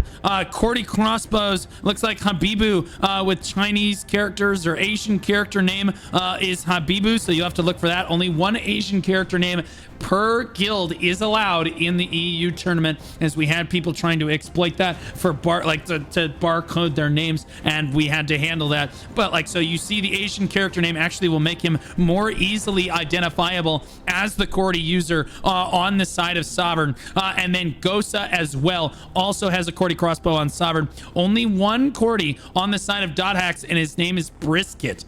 So he's definitely gonna have his work cut out for him, but honestly, we've seen one Cordy beat two in the past. Yeah, I mean, it's biscuit, not brisket. Okay, I know you're hungry and you have NA eyes, but okay, it's biscuit. All right, and we saw earlier the one team that had only one Cordy crossbow won. So again, it doesn't completely end the fight with 2 versus 1. Yeah, absolutely. As the match has started, we're going to go over toward our live scene as we pan through the Morokai Riftstone here. Over to our match. Dot Hack takes control of the Riftstone, but the first feed I see is Sovereign. Sovereign hard engaging in the woods over here, doing their best to engage into a lot of red names in Dot Hack. Very hectic engage right now, but both guilds playing a relatively front-to-back team fight. Super back and forth though. Red in the feed, yellow in the feed, but it does look, I don't know, it's tough to say who is really coming up with the win here. It looks like Dot Hack might be slightly on top, but we have a final match on our hands today. Spid. Yeah, I mean, the fight is going off right now. It's incredibly close. Dot Hacks does have a little bit of upper hand, the better positioning around, but again, Sovereign is trying to position. You see the flank team is trying to go around up the stairs, but they need to get behind them somehow. But right now, they are getting punished. Dot Hacks is slowly getting punished because, again, Sovereign is spawning and coming right back in and giving pressure. So overall, it's a really bad position for Dot Hacks to fight right here. Hopefully, they can turn this around and get a better positioning, but overall I think we're getting a really good fight for the last game. Yeah, funnily enough, this Asian character name being the Cordy crossbow user did make it way easier for me to find him in here, because he's the only Asian character name, so it honestly backfiring on a lot of those players ironically enough in this one. So he got a Cordy spin down there in the middle of everything, but only got 1 kill. He's gonna try to go in one more time, but he's getting bursted. There's a big spin going down, but gets nothing and dies in the middle of everyone, and that is not good. So the Cordys on the side of Sovereign really not doing a super great job. I'd love to see how Brisket is doing, or Biscuit is doing so far. He's down here. Again, the Cordys all having a rough go of it. Murtog at the very top of the leaderboard. I forget what that name is. I know that name from somewhere, but Murtog is from a fantasy setting somewhere. I don't know. 1.3 million damage dealt, damage taken. Looks like, oh, it's very back and forth right there. Amount healed. Aragon, thank you. It is from the Aragon series. Chat is goated. Amount healed 2.8 million. Dot hacks on the top of amount healed. And again, so we have a healer diff coming in on the side of dot hacks, and that's why you see them able to put up numbers against Sovereign in this case. Remember, guys, Aragon is a book series. The movie didn't exist. Spin. What movie? Okay. I mean, overall, I do think that Sovereign is doing a much better job now when they're coming closer and closer to the point. The fight early on worked really close to respawn, so you never actually know who's winning. But when you get further away from the spawn, closer to the point, you will see that Sovereign is doing much better. They're trying to dominate the kill feed right now. Dot hacks is struggling. They need to make better positioning. They need to get around here, but Sovereign is showing real dominance right now. Yeah, absolutely. As Brisket goes in, but he said, you see, Brisket's gonna die right now. Yeah, down he goes. Again, the Cordy crossbow's not having almost any impact so far to really try to make anything happen. It's the spear dagger users and the staff daggers, I think, that are really making the difference here. Let's take, yeah, staff dagger. Again, there's Wolverine. Wolverine is actually not on my list. That's just that's a Templar. No, he just swapped. There's no way.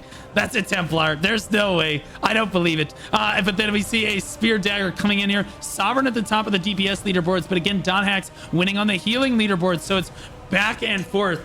Templar, honestly, Templar can pump a lot of damage. Depending, yeah, I was gonna say you can. I was about to explain it. You can do a lot of damage depending on which skills you actually have equipped and how you actually want to play Templar. You can get a lot of damage down on that class. So it's possible he's not really trying to be a tank, but rather a hard DPS for his team, which is actually super cool, Spid. Because normally when people click on you, they see a Templar, they're like, okay, that class can be played with a foot pedal. We don't want to focus this guy until last, but really, you're pumping down some of the highest damage in the lobby. Yeah, I mean, early T2 Curse Bombers were one of the strongest, if not the strongest classes. It did kind of balance it out, but usually you will see some Templars in each team Curse Bombing for their team, and it's incredibly strong if you're good at it. Right now, we see the cap is open. The Dot Hacks is actually going for it. No interruptions at all. Sovereign, I don't know what they're doing. I think they didn't know that the timer was ticking down, but right now we have an insane fight inside in the middle. You see there's a Sovereign is spawning from the closer spawn, so they are faster in to give support. But overall, Dot Hacks, it seems like they're trying to get control. They're trying to stop Sovereign, but Sovereign really needs to get a cap here if they're going to start contributing. Oh, this is going to come right down to the wire on this one. Finally, another cap comes down on the other side. Look at Naked. It's within 1%, guys. Oh my gosh. 1% and one guild member is the difference in contribution gain right now, as both guilds, again, the DPS of Sovereign are much stronger, but the healers on Dot Hack are stronger on their side. So it is a battle between the DPS and the healers on opposite teams to really pull down the numbers that they need to make the difference in this match as Dot Hack starts to pull ahead. Yeah, and Biscuit just did an insane kill. He got like 4 kills. He got instantly shut down right after. But that you can see, that's why crossbow is so strong right now. Once you get inside the clump and you're able to pull, especially on this map, because this map is so important to do chain pulls and make sure you're bombing all these players. And that's what Dot Hacks is really good at. You see, the second the point opened up, Dot Hacks are really good at bombing. They're not letting Sovereign come in. They're like, okay, you guys can stay outside, but if you come into the point, you're going to get bombed, and that's what they're so good at. But again, they're doing the same thing back. Gossa just did the same thing. He also spawned on them. It's so close. It's back and forth. Dot Hacks has control, but I think Sovereign can definitely bring this back. Funnily enough, Sovereign actually is starting to dominate the healing leaderboard too, but the top healer still belongs to Dot Hacks at this stage in the match. But interestingly enough, you look at the contribution on the Riftstone, and it's Dot Hacks taking it. Look at these people all contributing on this high ground. They're just standing just inside. They're getting more damage. Then they get pulled down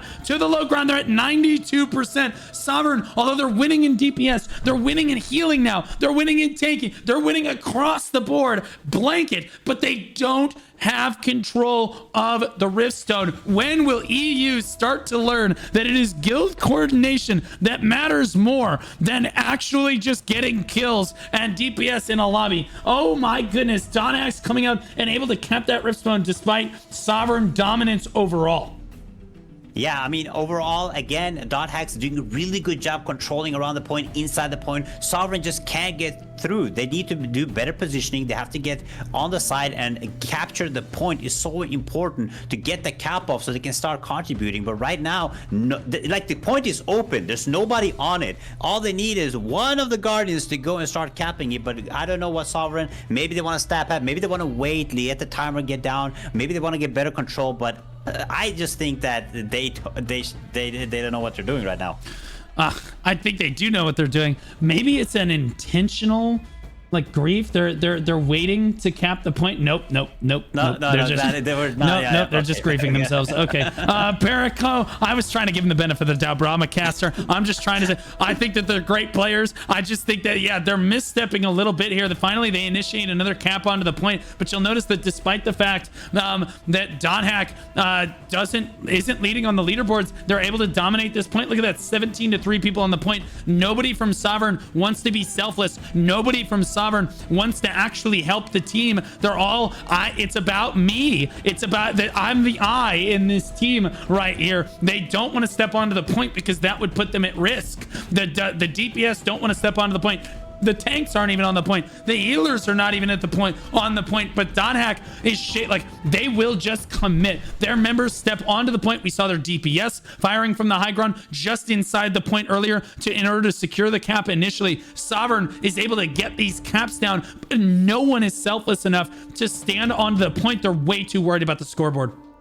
Yeah, not only that, but .Hex is doing a really good job punishing players, right? They're hooking players in, bombing them instantly, and they're making sure they don't over push. They know that the spawn is closer the further you go, and right now they're just standing there. Biscuit is doing a really good job just making sure he's spinning on the right players, pulling them in. Overall, .Hex has incredibly control, and I don't know, Sovereign needs, there's nobody flanking from Sovereign. They're all just trying to go head on with their front lines, and it is not working. But the one good thing they are doing is trying to pull .Hex closer and closer to the spawn. Maybe they can turn it around, but right now it is not looking good for Sovereign at all. Yeah, Sovereign is really struggling right now as .Hat starts to even take over the leaderboard because their coordination as a guild, their ability to coordinate with one another, their ability to play with one another is just stronger than the enemy guild right now, as Sovereign finally starting to spearhead their way through this choke point right now. We see the Cordy crossbow spinning on the backline, but he gets taken down relatively quickly right there as they push through. Sovereign getting closer and closer. They need someone to dive forward and try to get this cap down. But again, the most important thing is they're able to get the cap initiated, Spid, but sadly they're just not helping. Like, the front line's doing their job. They're going to run over here. They're going to try to take it. Hetched is going to try to take it now, but look at all of Sovereign. Let's see if they can get the cap initiated. They do. Now they need to move the fight into the Riftstone. Oh my gosh. They all clumped up right in the middle right there, but they're still alive. Big kill feed on the side of Sovereign right there, trying to push back the other way in order to make sure that Sovereign tries to get control of this rift. Look how many Sovereign members are just 1 or 2 steps away from contributing. This green line right here that you can see on your screen, guys, that's the difference between contributing and not contributing to the point. They finally start to figure, look how many people are sitting on the left side of this line. Jensen, Cersei, Mr. Rice, EU, Volvarian, Firewolf. These people are not contributing to the point right now, and they really need to be. 28 people on the point. They have twice as many now as their opponent because Sovereign has finally flipped the switch and figured out, okay, we should probably start working together. Yeah, I mean, that was absolutely incredible. Gosa just got a pentakill with his spin. That was absolutely insane. Again, Dontax is really good at bombing, but now Sovereign is getting really good positioning inside, and it's just, you can see the kill feed. It's just back and forth, but Sovereign has much better control now. They're getting inside. They're making sure they get the point. It's going to be really good for them to get the point now because Dontax is going to struggle. They're going to panic a little bit, but right now, Sovereign overall good performance, but Dothax is coming back. Now they are taking control. Now they are the ones bombing. It's so back and forth right now, but Sovereign can definitely get the point here. Yeah, absolutely. We're seeing both guilds finally just say, screw it, commit onto the point. Everybody get in here. Milady over here actually doing such a great job. Look at this healing positioning right now, contributing to the point, also managing to stay in a good position so that they're not focused on the side of the fight, keeping their statics full health, and Voyeur gets a heal from him as well. Beautiful positioning from Milady right there on the side of Sovereign. Let's see where they are on the healing leaderboards, because I'll be honest with you, that's absolutely insane. Not even on the front page. So honestly, literally insane. Even if you're not on the front page, you can still have great plays in this match right here. Beautiful positioning right there coming in, but it looks like Dothax takes control convincingly. It looked like Sovereign was going to get control of the point. They shot up to 76%, but all of a sudden, out of nowhere, Dothax has battled back, and now they've got twice as many people on the point as Sovereign, and that percentage is slipping away. The kill feed still in Dothax's favor. We look over at the damage dealt. Now it's super back and forth. Both guilds neck and neck. It's 1 for Sovereign, 2 for Dothax, 1 for Sovereign, 1 for Dothax, 1 for Sovereign, etc. All the way down the leaderboards. The amount heal again. Dothax barely on top. The healers from Dothax really showing up today to make something happen for their guild right now. But both guilds in such a heated battle, down at 35% and falling spid on that percentage for Sovereign. Yeah, I mean, Kems and Sams is doing a really good job. He's a stat player, and his positioning has been absolutely incredible. He finally got shut down, but this guy was alive for 4 or 5 minutes. I mean, you know what? I play tank, and when you're positioning yourself on top of these ridges on the side here, it is so hard to catch you as a stat player. And Kems or Sams did a really good job staying alive for so long and punishing and just bombing these players. So overall, really good from Dothax. They are trying to push it down, but Sovereign again is coming back. It's such a back and forth. It's whoever gets the most control, whoever can bomb the most, and the crossbows are absolutely going crazy. Yeah, Ikuya, one of the top healers of the lobby right now. I'm locked on to him. We're taking a look at this perspective as he pans around. You can see his static group, his tank, his DPS are all just right out in front of him here, and he's trying to stay in a safe position, which is extremely difficult to do with the enemy spawning right behind you here. But you can see just how long this guy is able to stay alive on repeat. Sadly, his static is not dedicated to trying to cap the point right now, but Sovereign has surged once again to 57% before losing a massive amount of control now on the point. Now they're starting to drop very quickly. Dothax bringing it back the other way as their DPS turn on the heat in this match, Spid. Yeah, I mean, what Sovereign needs to do is they need to get better hooks. All these players standing on top here of Dothax, they need to hook them down. When you hook down the stat players into the blob, they get destroyed instantly. It doesn't matter where you are or who you are. The second you get pulled as a staff on Morokai, you're instantly dead. So the tanks have to do a better job from Sovereign, pulling these players down, pulling them into a club, making sure you're destroying them. That's why Dothax is so good. The stat players are positioning themselves, they're making sure they're not getting caught from the tanks. But again, Sovereign, they need to do a better job. Look how many players they have outside. They're not coming inside the point. They're scared. They don't want to get one shot, and that's what's going to lead them to defeat. Yep, they need to get their cornies and their tanks forward. Oh my goodness, big pull onto the point right there. 23 people. That percentage is ticking down oh so fast right now because Dothax is a better coordinated guild. They have less ego. They don't care as much. They're able to work together with their statics. It's not always going to be cut and dry. Oh, we can fight on the outside and it'll be fine and no one's going to die. It's not always going to be that cut and dry on that one. Murtagh, one of the top DPS of the lobby, gets taken out immediately for Sovereign right there. So starting to get locked down and have a hard time in this one. Dothax, though, again, those statics are working better together. They're more resilient because their healers are willing to step forward with their DPS, with their tanks, and try to stay together. Yeah, if you look at the leaderboards, you see on the leaderboard that staff player Sems or Kems is doing so much work. He's just standing on the sides, making sure the only time he dies is if a single tank sometimes see him and pulls him in. But overall, he's just contributing so much damage. There's so much control. If you look on side here, nobody's touching them. Nobody's pulling these players in. Dot hacks just have free reign to do as much damage as they want because sovereign tanks are not doing a good enough job pulling them in, using their bulwark. It is so strong on this map. It's so incredibly. Look at these players just standing on the corner. You know, free reign. Nobody can stop them. And Sovereign will lose if they don't make a better push, don't make a better plan, and don't do better pulls. Yeah, I agree. Kem's positioning is absolute cinema right now. Not only is he helping protect the point itself, so he's playing objectively as a player, he's also the top DPS of the lobby, staying in a perfect position, keeping himself safe. No one is really looking at him. Again, the target acquisition from Sovereign needs to be better. Finally, he gets pulled in right there, and down he goes. That's all it takes is your front line to really just do anything at all. Pull him in, and then you let your DPS do the work. Finally, Sovereign tries to make another push for an objective point right now. 14%. They're gonna make another surge, and we've seen Sovereign surge super hard. 7 minutes left on the clock in this match, chat, and it is super back and forth. Sovereign has attempted 3 or 4 times now to try to get the cap. They've gotten over 75% at some areas. That's how close this actually is, with Dot Hacks just narrowly managing to stay out in front.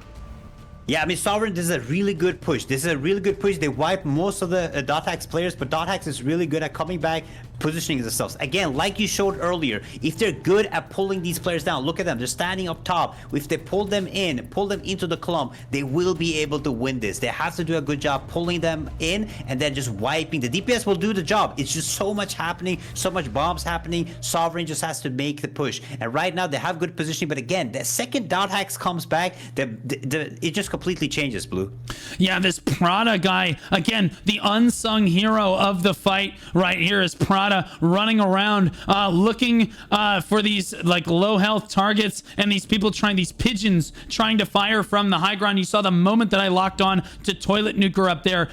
He basically was right there, said, get off this high ground. You're not allowed to do this. That's exactly what you want your greatsword daggers to be doing in this position for Sovereign right here. So again, very good individual play for Sovereign. These players definitely know what they're doing. Let's see how long it takes them to get on top of Nemq, who's in a great position up here on the staff dagger. Again, look at the heads up awareness for the front line from Sovereign. You cannot let people just fire for free like this. If we look at Sabis right now, okay, Game Boss again attracting more attention to himself as well. He just decides to step down. He says, okay, there's too many people up here, but a lot of people from Dot Hack flooding onto the point right now, trying to get in here. Gosh, bro, he walked into the corner. Now I can't get out. There we go. Woog doing his best to try to stand on the point as well. Look at the surge right now, 38%. It's going down fast. It's going up fast right now. Sovereign is taking an insane amount of control. It's 5 minutes left. If I'm Dot Hacks, I'm sweating my pants right now because if they lose this, it is over. Look at the numbers. Sovereign has absolutely everybody inside. There's no Dot Hacks players. They cannot get inside. Sovereign is taking control, like insane amount of control. Look at how much 62%, 63. It's going so fast. I think this is gonna be over. 68, 69, 70% on the clock right now for Sovereign. 77. Can they get this up high enough? There's only 4.5 minutes on the clock. Sovereign has got to pull the trigger. They cannot lose control. Every time we've seen them get into this position, they've lost control, but I don't think that this time they're gonna lose it. 30-26. Dot X pouring onto the point. 97. That's equal. They do manage to pull it back. Is it in time though? 96%. Look at every single guild member diving onto the point for both guilds right now, doing everything they can. The boys standing with each other. Can Dot X? They flip it completely. 36-15. Dot X says, you shall not pass. Comes onto the point and absolutely makes a wall. Down at 85%. Sovereign thought they had it. 3.5 minutes on the clock. No matter who gets it at this point, there will not be enough time to recap this point. Unbelievable flip to stop that at 97%. Dot Hacks with a huge surge. Sovereign coming back at it again. Now at 27. Donax is wiped. They need to get back over here quickly. 32 to 16. It's going to double the percentage. Donax on their way back to the fight. It's not going to be in time. 93, 95, 97. Do they have it? They do. Sovereign on top. 3 minutes to go. Spin. Unbelievable. Oh my god, that turnaround was absolutely insane. They had it at 98%. Dothaks came back and then Sovereign came back, but Dothaks has time. They have the numbers right now, but they need to get the point. If they don't capture the point within the next 20 seconds, there's no way they can win. Dothaks needs this. They need to get the cap off. They need to do everything they can to get the cap off. Sovereign is just punishing on. They're coming in. They're coming in from a spawn. They're trying to take control. Dothaks is staying strong, but they're just getting wiped one after another. They cannot get the point. Sovereign is so locked in on CCing, on CCing, on CC. They're doing such a good job. Dothaks, they had the control for so long, Blue, but Sovereign just came back at the end. They came in the final hour right there and just made it happen for their guild. Unbelievable. And now Sovereign knows that the only thing they have to do for the remainder of the match is keep them from getting a cap down. That's why you see them constantly just hovering around the point, keeping this cap from going off. And every second that ticks down, they know they secure it just a little bit better. The front line from Donak not able to come up with it. They had such a great surge there at the end. What an absolute cinematic ending to today's matches. That was, I thought Donak might actually pull it back there at the end. I was unbelievable, Spid. Yeah, I mean, when I saw Dothaks pull it back, I was just waiting for the Sovereign respawn, because Sovereign has done a really good job at respawning, coming back in full force. Dothaks does get a lot of control for a short period of time, but Sovereign just punishes them. And right now, they just cannot even touch the point. Sovereign is doing what every elite guild should do. When you have control, the few minutes left, all you need to focus on is stopping the cap, and they fail. They have double the numbers. Blue is 1 minute left. They have 40 over 10. Can they take it back? No, there's no way. There's no way, right? There's no way right now that they're able to do it. What are we talking about? 47 seconds. Wait, they do have enough time. 40% and climbing. What is going on? Donax, Sovereign thought they had it. There's 2 times as many people on the point, though. Sovereign needs to get the hell back in here. What is going on? 47% and climbing. 30 seconds left on the clock. They just need one more surge. All Guardians and go. There's no way that they have enough time. Kenzo, huge kill feed for Donax right there. Do they have enough? I don't think that they can. 19 seconds left on the clock. Donax with yet another big surge. Sovereign clamp down one more time to make sure that they don't have enough time to take this all the way home. But my God, all the way to the finish line is Donax. Sovereign having to work for once. Holy moly. My God. What a game. 30 seconds more, I think Dothaks takes it back. That is absolutely insane. Unbelievable. 30 more seconds, I do think Dothaks takes the match. Holy moly.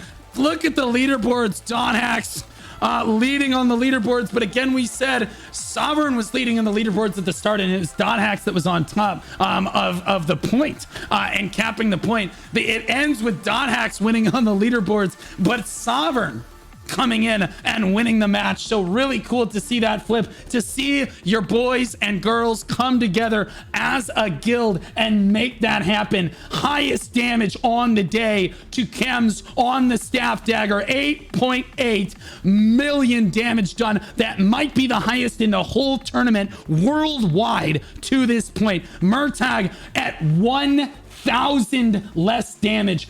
Oh my gosh, less than 1,000 damage was the difference. Honestly, 400 DPS What's the difference between being the top and being number 2 here? Yeah, Boo Boo at 8.2 million for Sovereign. And again, these are all staff daggers. And then again, the spear dagger coming in as well in at number 4 right there for DotHax's Hash.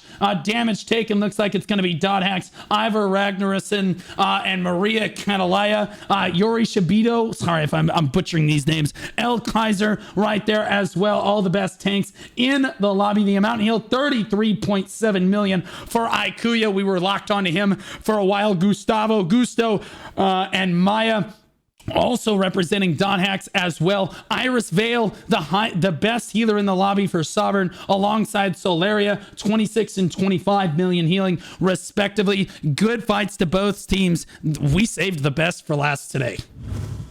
What a effing game. I'm not gonna lie. I send these guys for 3 more rounds, man. What a crazy fight. That was insane. You know what? At the end, when it hit 0, DotHax actually had 30 plus players while Sovereign went down to 15. So if it was literally like 20 seconds left, Yeah. Not even 30. I think even 20 seconds left because they got their win, right? They came just back from the respawn. They had more numbers. They hit up to 50% of the first respawn. And the last respawn, they would have gotten another 50%.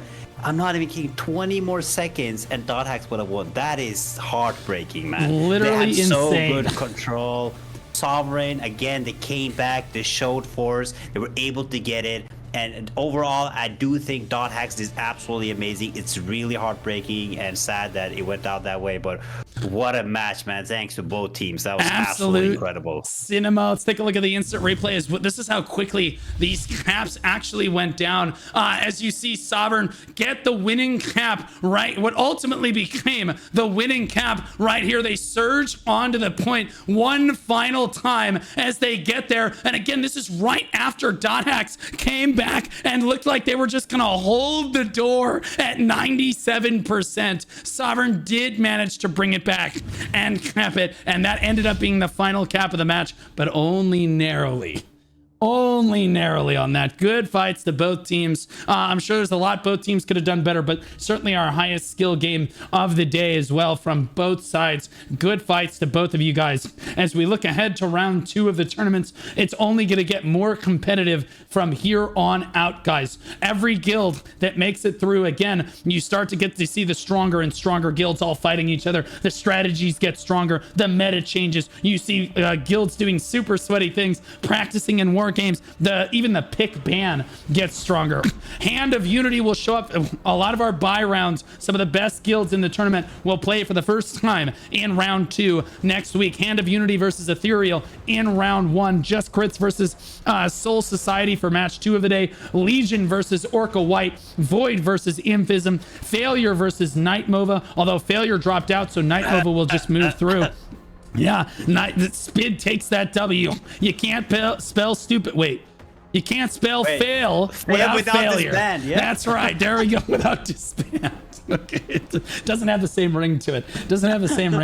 But sad F in chat for Failure. I like those guys. Disaster Unleashed versus SDC is going to be a cinema match. That match could be super, super cool. Greed versus Frust. That'll be the first time that we see Greed in the tournament. A lot of controversy surrounding them. And Frust, we saw in the first round, one of the best first round guilds that we saw actually play. We'll see Most Hated versus Minostrin. That should be an interesting match. Call Me Daddy versus Chaos Q.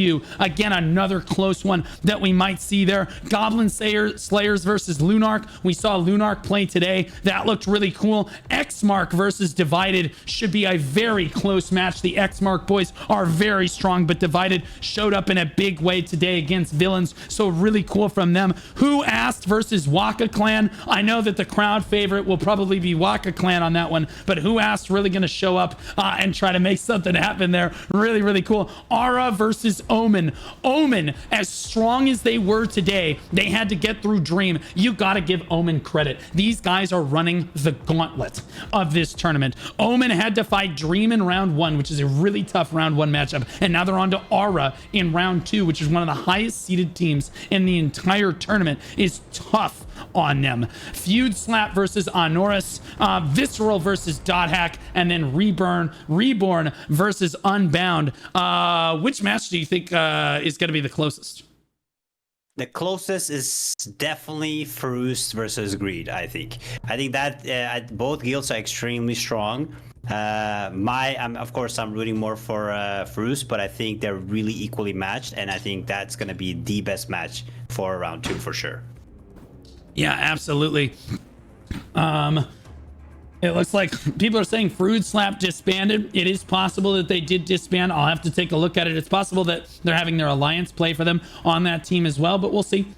Could be that one ends up just being a bye, but I doubt it. We'll see what ends up happening for the next round of the tournament here. But EU, things are heating up quickly. They're desperately, all of these teams trying to get to the quarterfinals, where again, we're going to see the first best of 3 format. The best of 3 format's my favorite, because then you really get to see who the stronger team is. You know what I mean? We're probably going to have to add an extra day on the schedule just to fit the quarterfinals in for EU. So EU on top, going to end up getting more productions out of me than all of the other regions. So WEU right there. But we'll see. We have NA East tomorrow. The second half of the NA East bracket. We'll be seeing some of the losers bracket tomorrow for NA East as well, which should be a super, super fun day. Remember, there is Throne in Liberty every single day happening, whether it's NA West, NA East, or EU, 6 days a week. We are shoutcasting this tournament every single day. I want to give a big shout out to can we get some W's in chat for AGS for making this entire event possible with their support, the 1.3 million Lucent, all of the social media support, and everything else that they have done to try to promote the event. WAGS on that front right there. I also want to give a big shout out to my tournament director, Lucy, and I believe Multirix was helping as well today, so big shout out to them, and then all of my moderators helping in chat as well. So, but W overall to everyone, thank you for helping with the tournament. One more shout out to my boy Spid, who filled in at the last minute for Shiku, who lost power today and could not show up to shoutcast. So thank you, Spid, for showing up. Where can everybody find you? Thank you. You can find me mostly on YouTube. You know, I make some juicy content. You guys should definitely check out one of the better contents, which is Why I Left Sin. It's a great video. I think you guys will have a good time watching that. Ooh, did you just put that out? No, it's okay. It was a while ago. Okay. There's his YouTube channel in the chat. We get a shout out for him here. MMO. There we go. Get a shout out for him as well so that you guys can follow him more easily. Guys, thank you so much for watching the tournament. Remember, if you missed the tournament at all, or you want to see what happened for the day, you can always check my YouTube. The matches will always be posted on YouTube the day after they happen live on Twitch. You can keep up with all the action live on Twitch and get those unique drops every week. Again, WAGS for offering those unique drops. The final week, we all get a unique title, which is really cool. Squadron Commander is a pretty badass title, if I do say so myself. Pretty cool right there. But yeah, you can always check it out on YouTube. So stay tuned for that. We're going to throw it over. You know what, chat? Who do we want to raid today? I don't think Spid is live right now. It's pretty late in EU right now. Good fights to all the guilds that came out and fought today and put on a great show. All of the guilds today that came out and fought did an amazing job. And this event is literally not possible unless everybody shows up in order and does stuff together, right? So really cool to see them show up today. Who would we like to raid? Who would we like? I don't see Wakayashi streaming anymore. Oh, is he streaming? I don't see him here. Oh no, he's in Elden Ring. He's in Elden Ring. Dank, we want to go to Dank. Cannon is live. Is Cannon in Throne? No, he is not. I want to raid a Throne streamer because 1, I'm trying to help the Throne community here, and 2, people need their drops.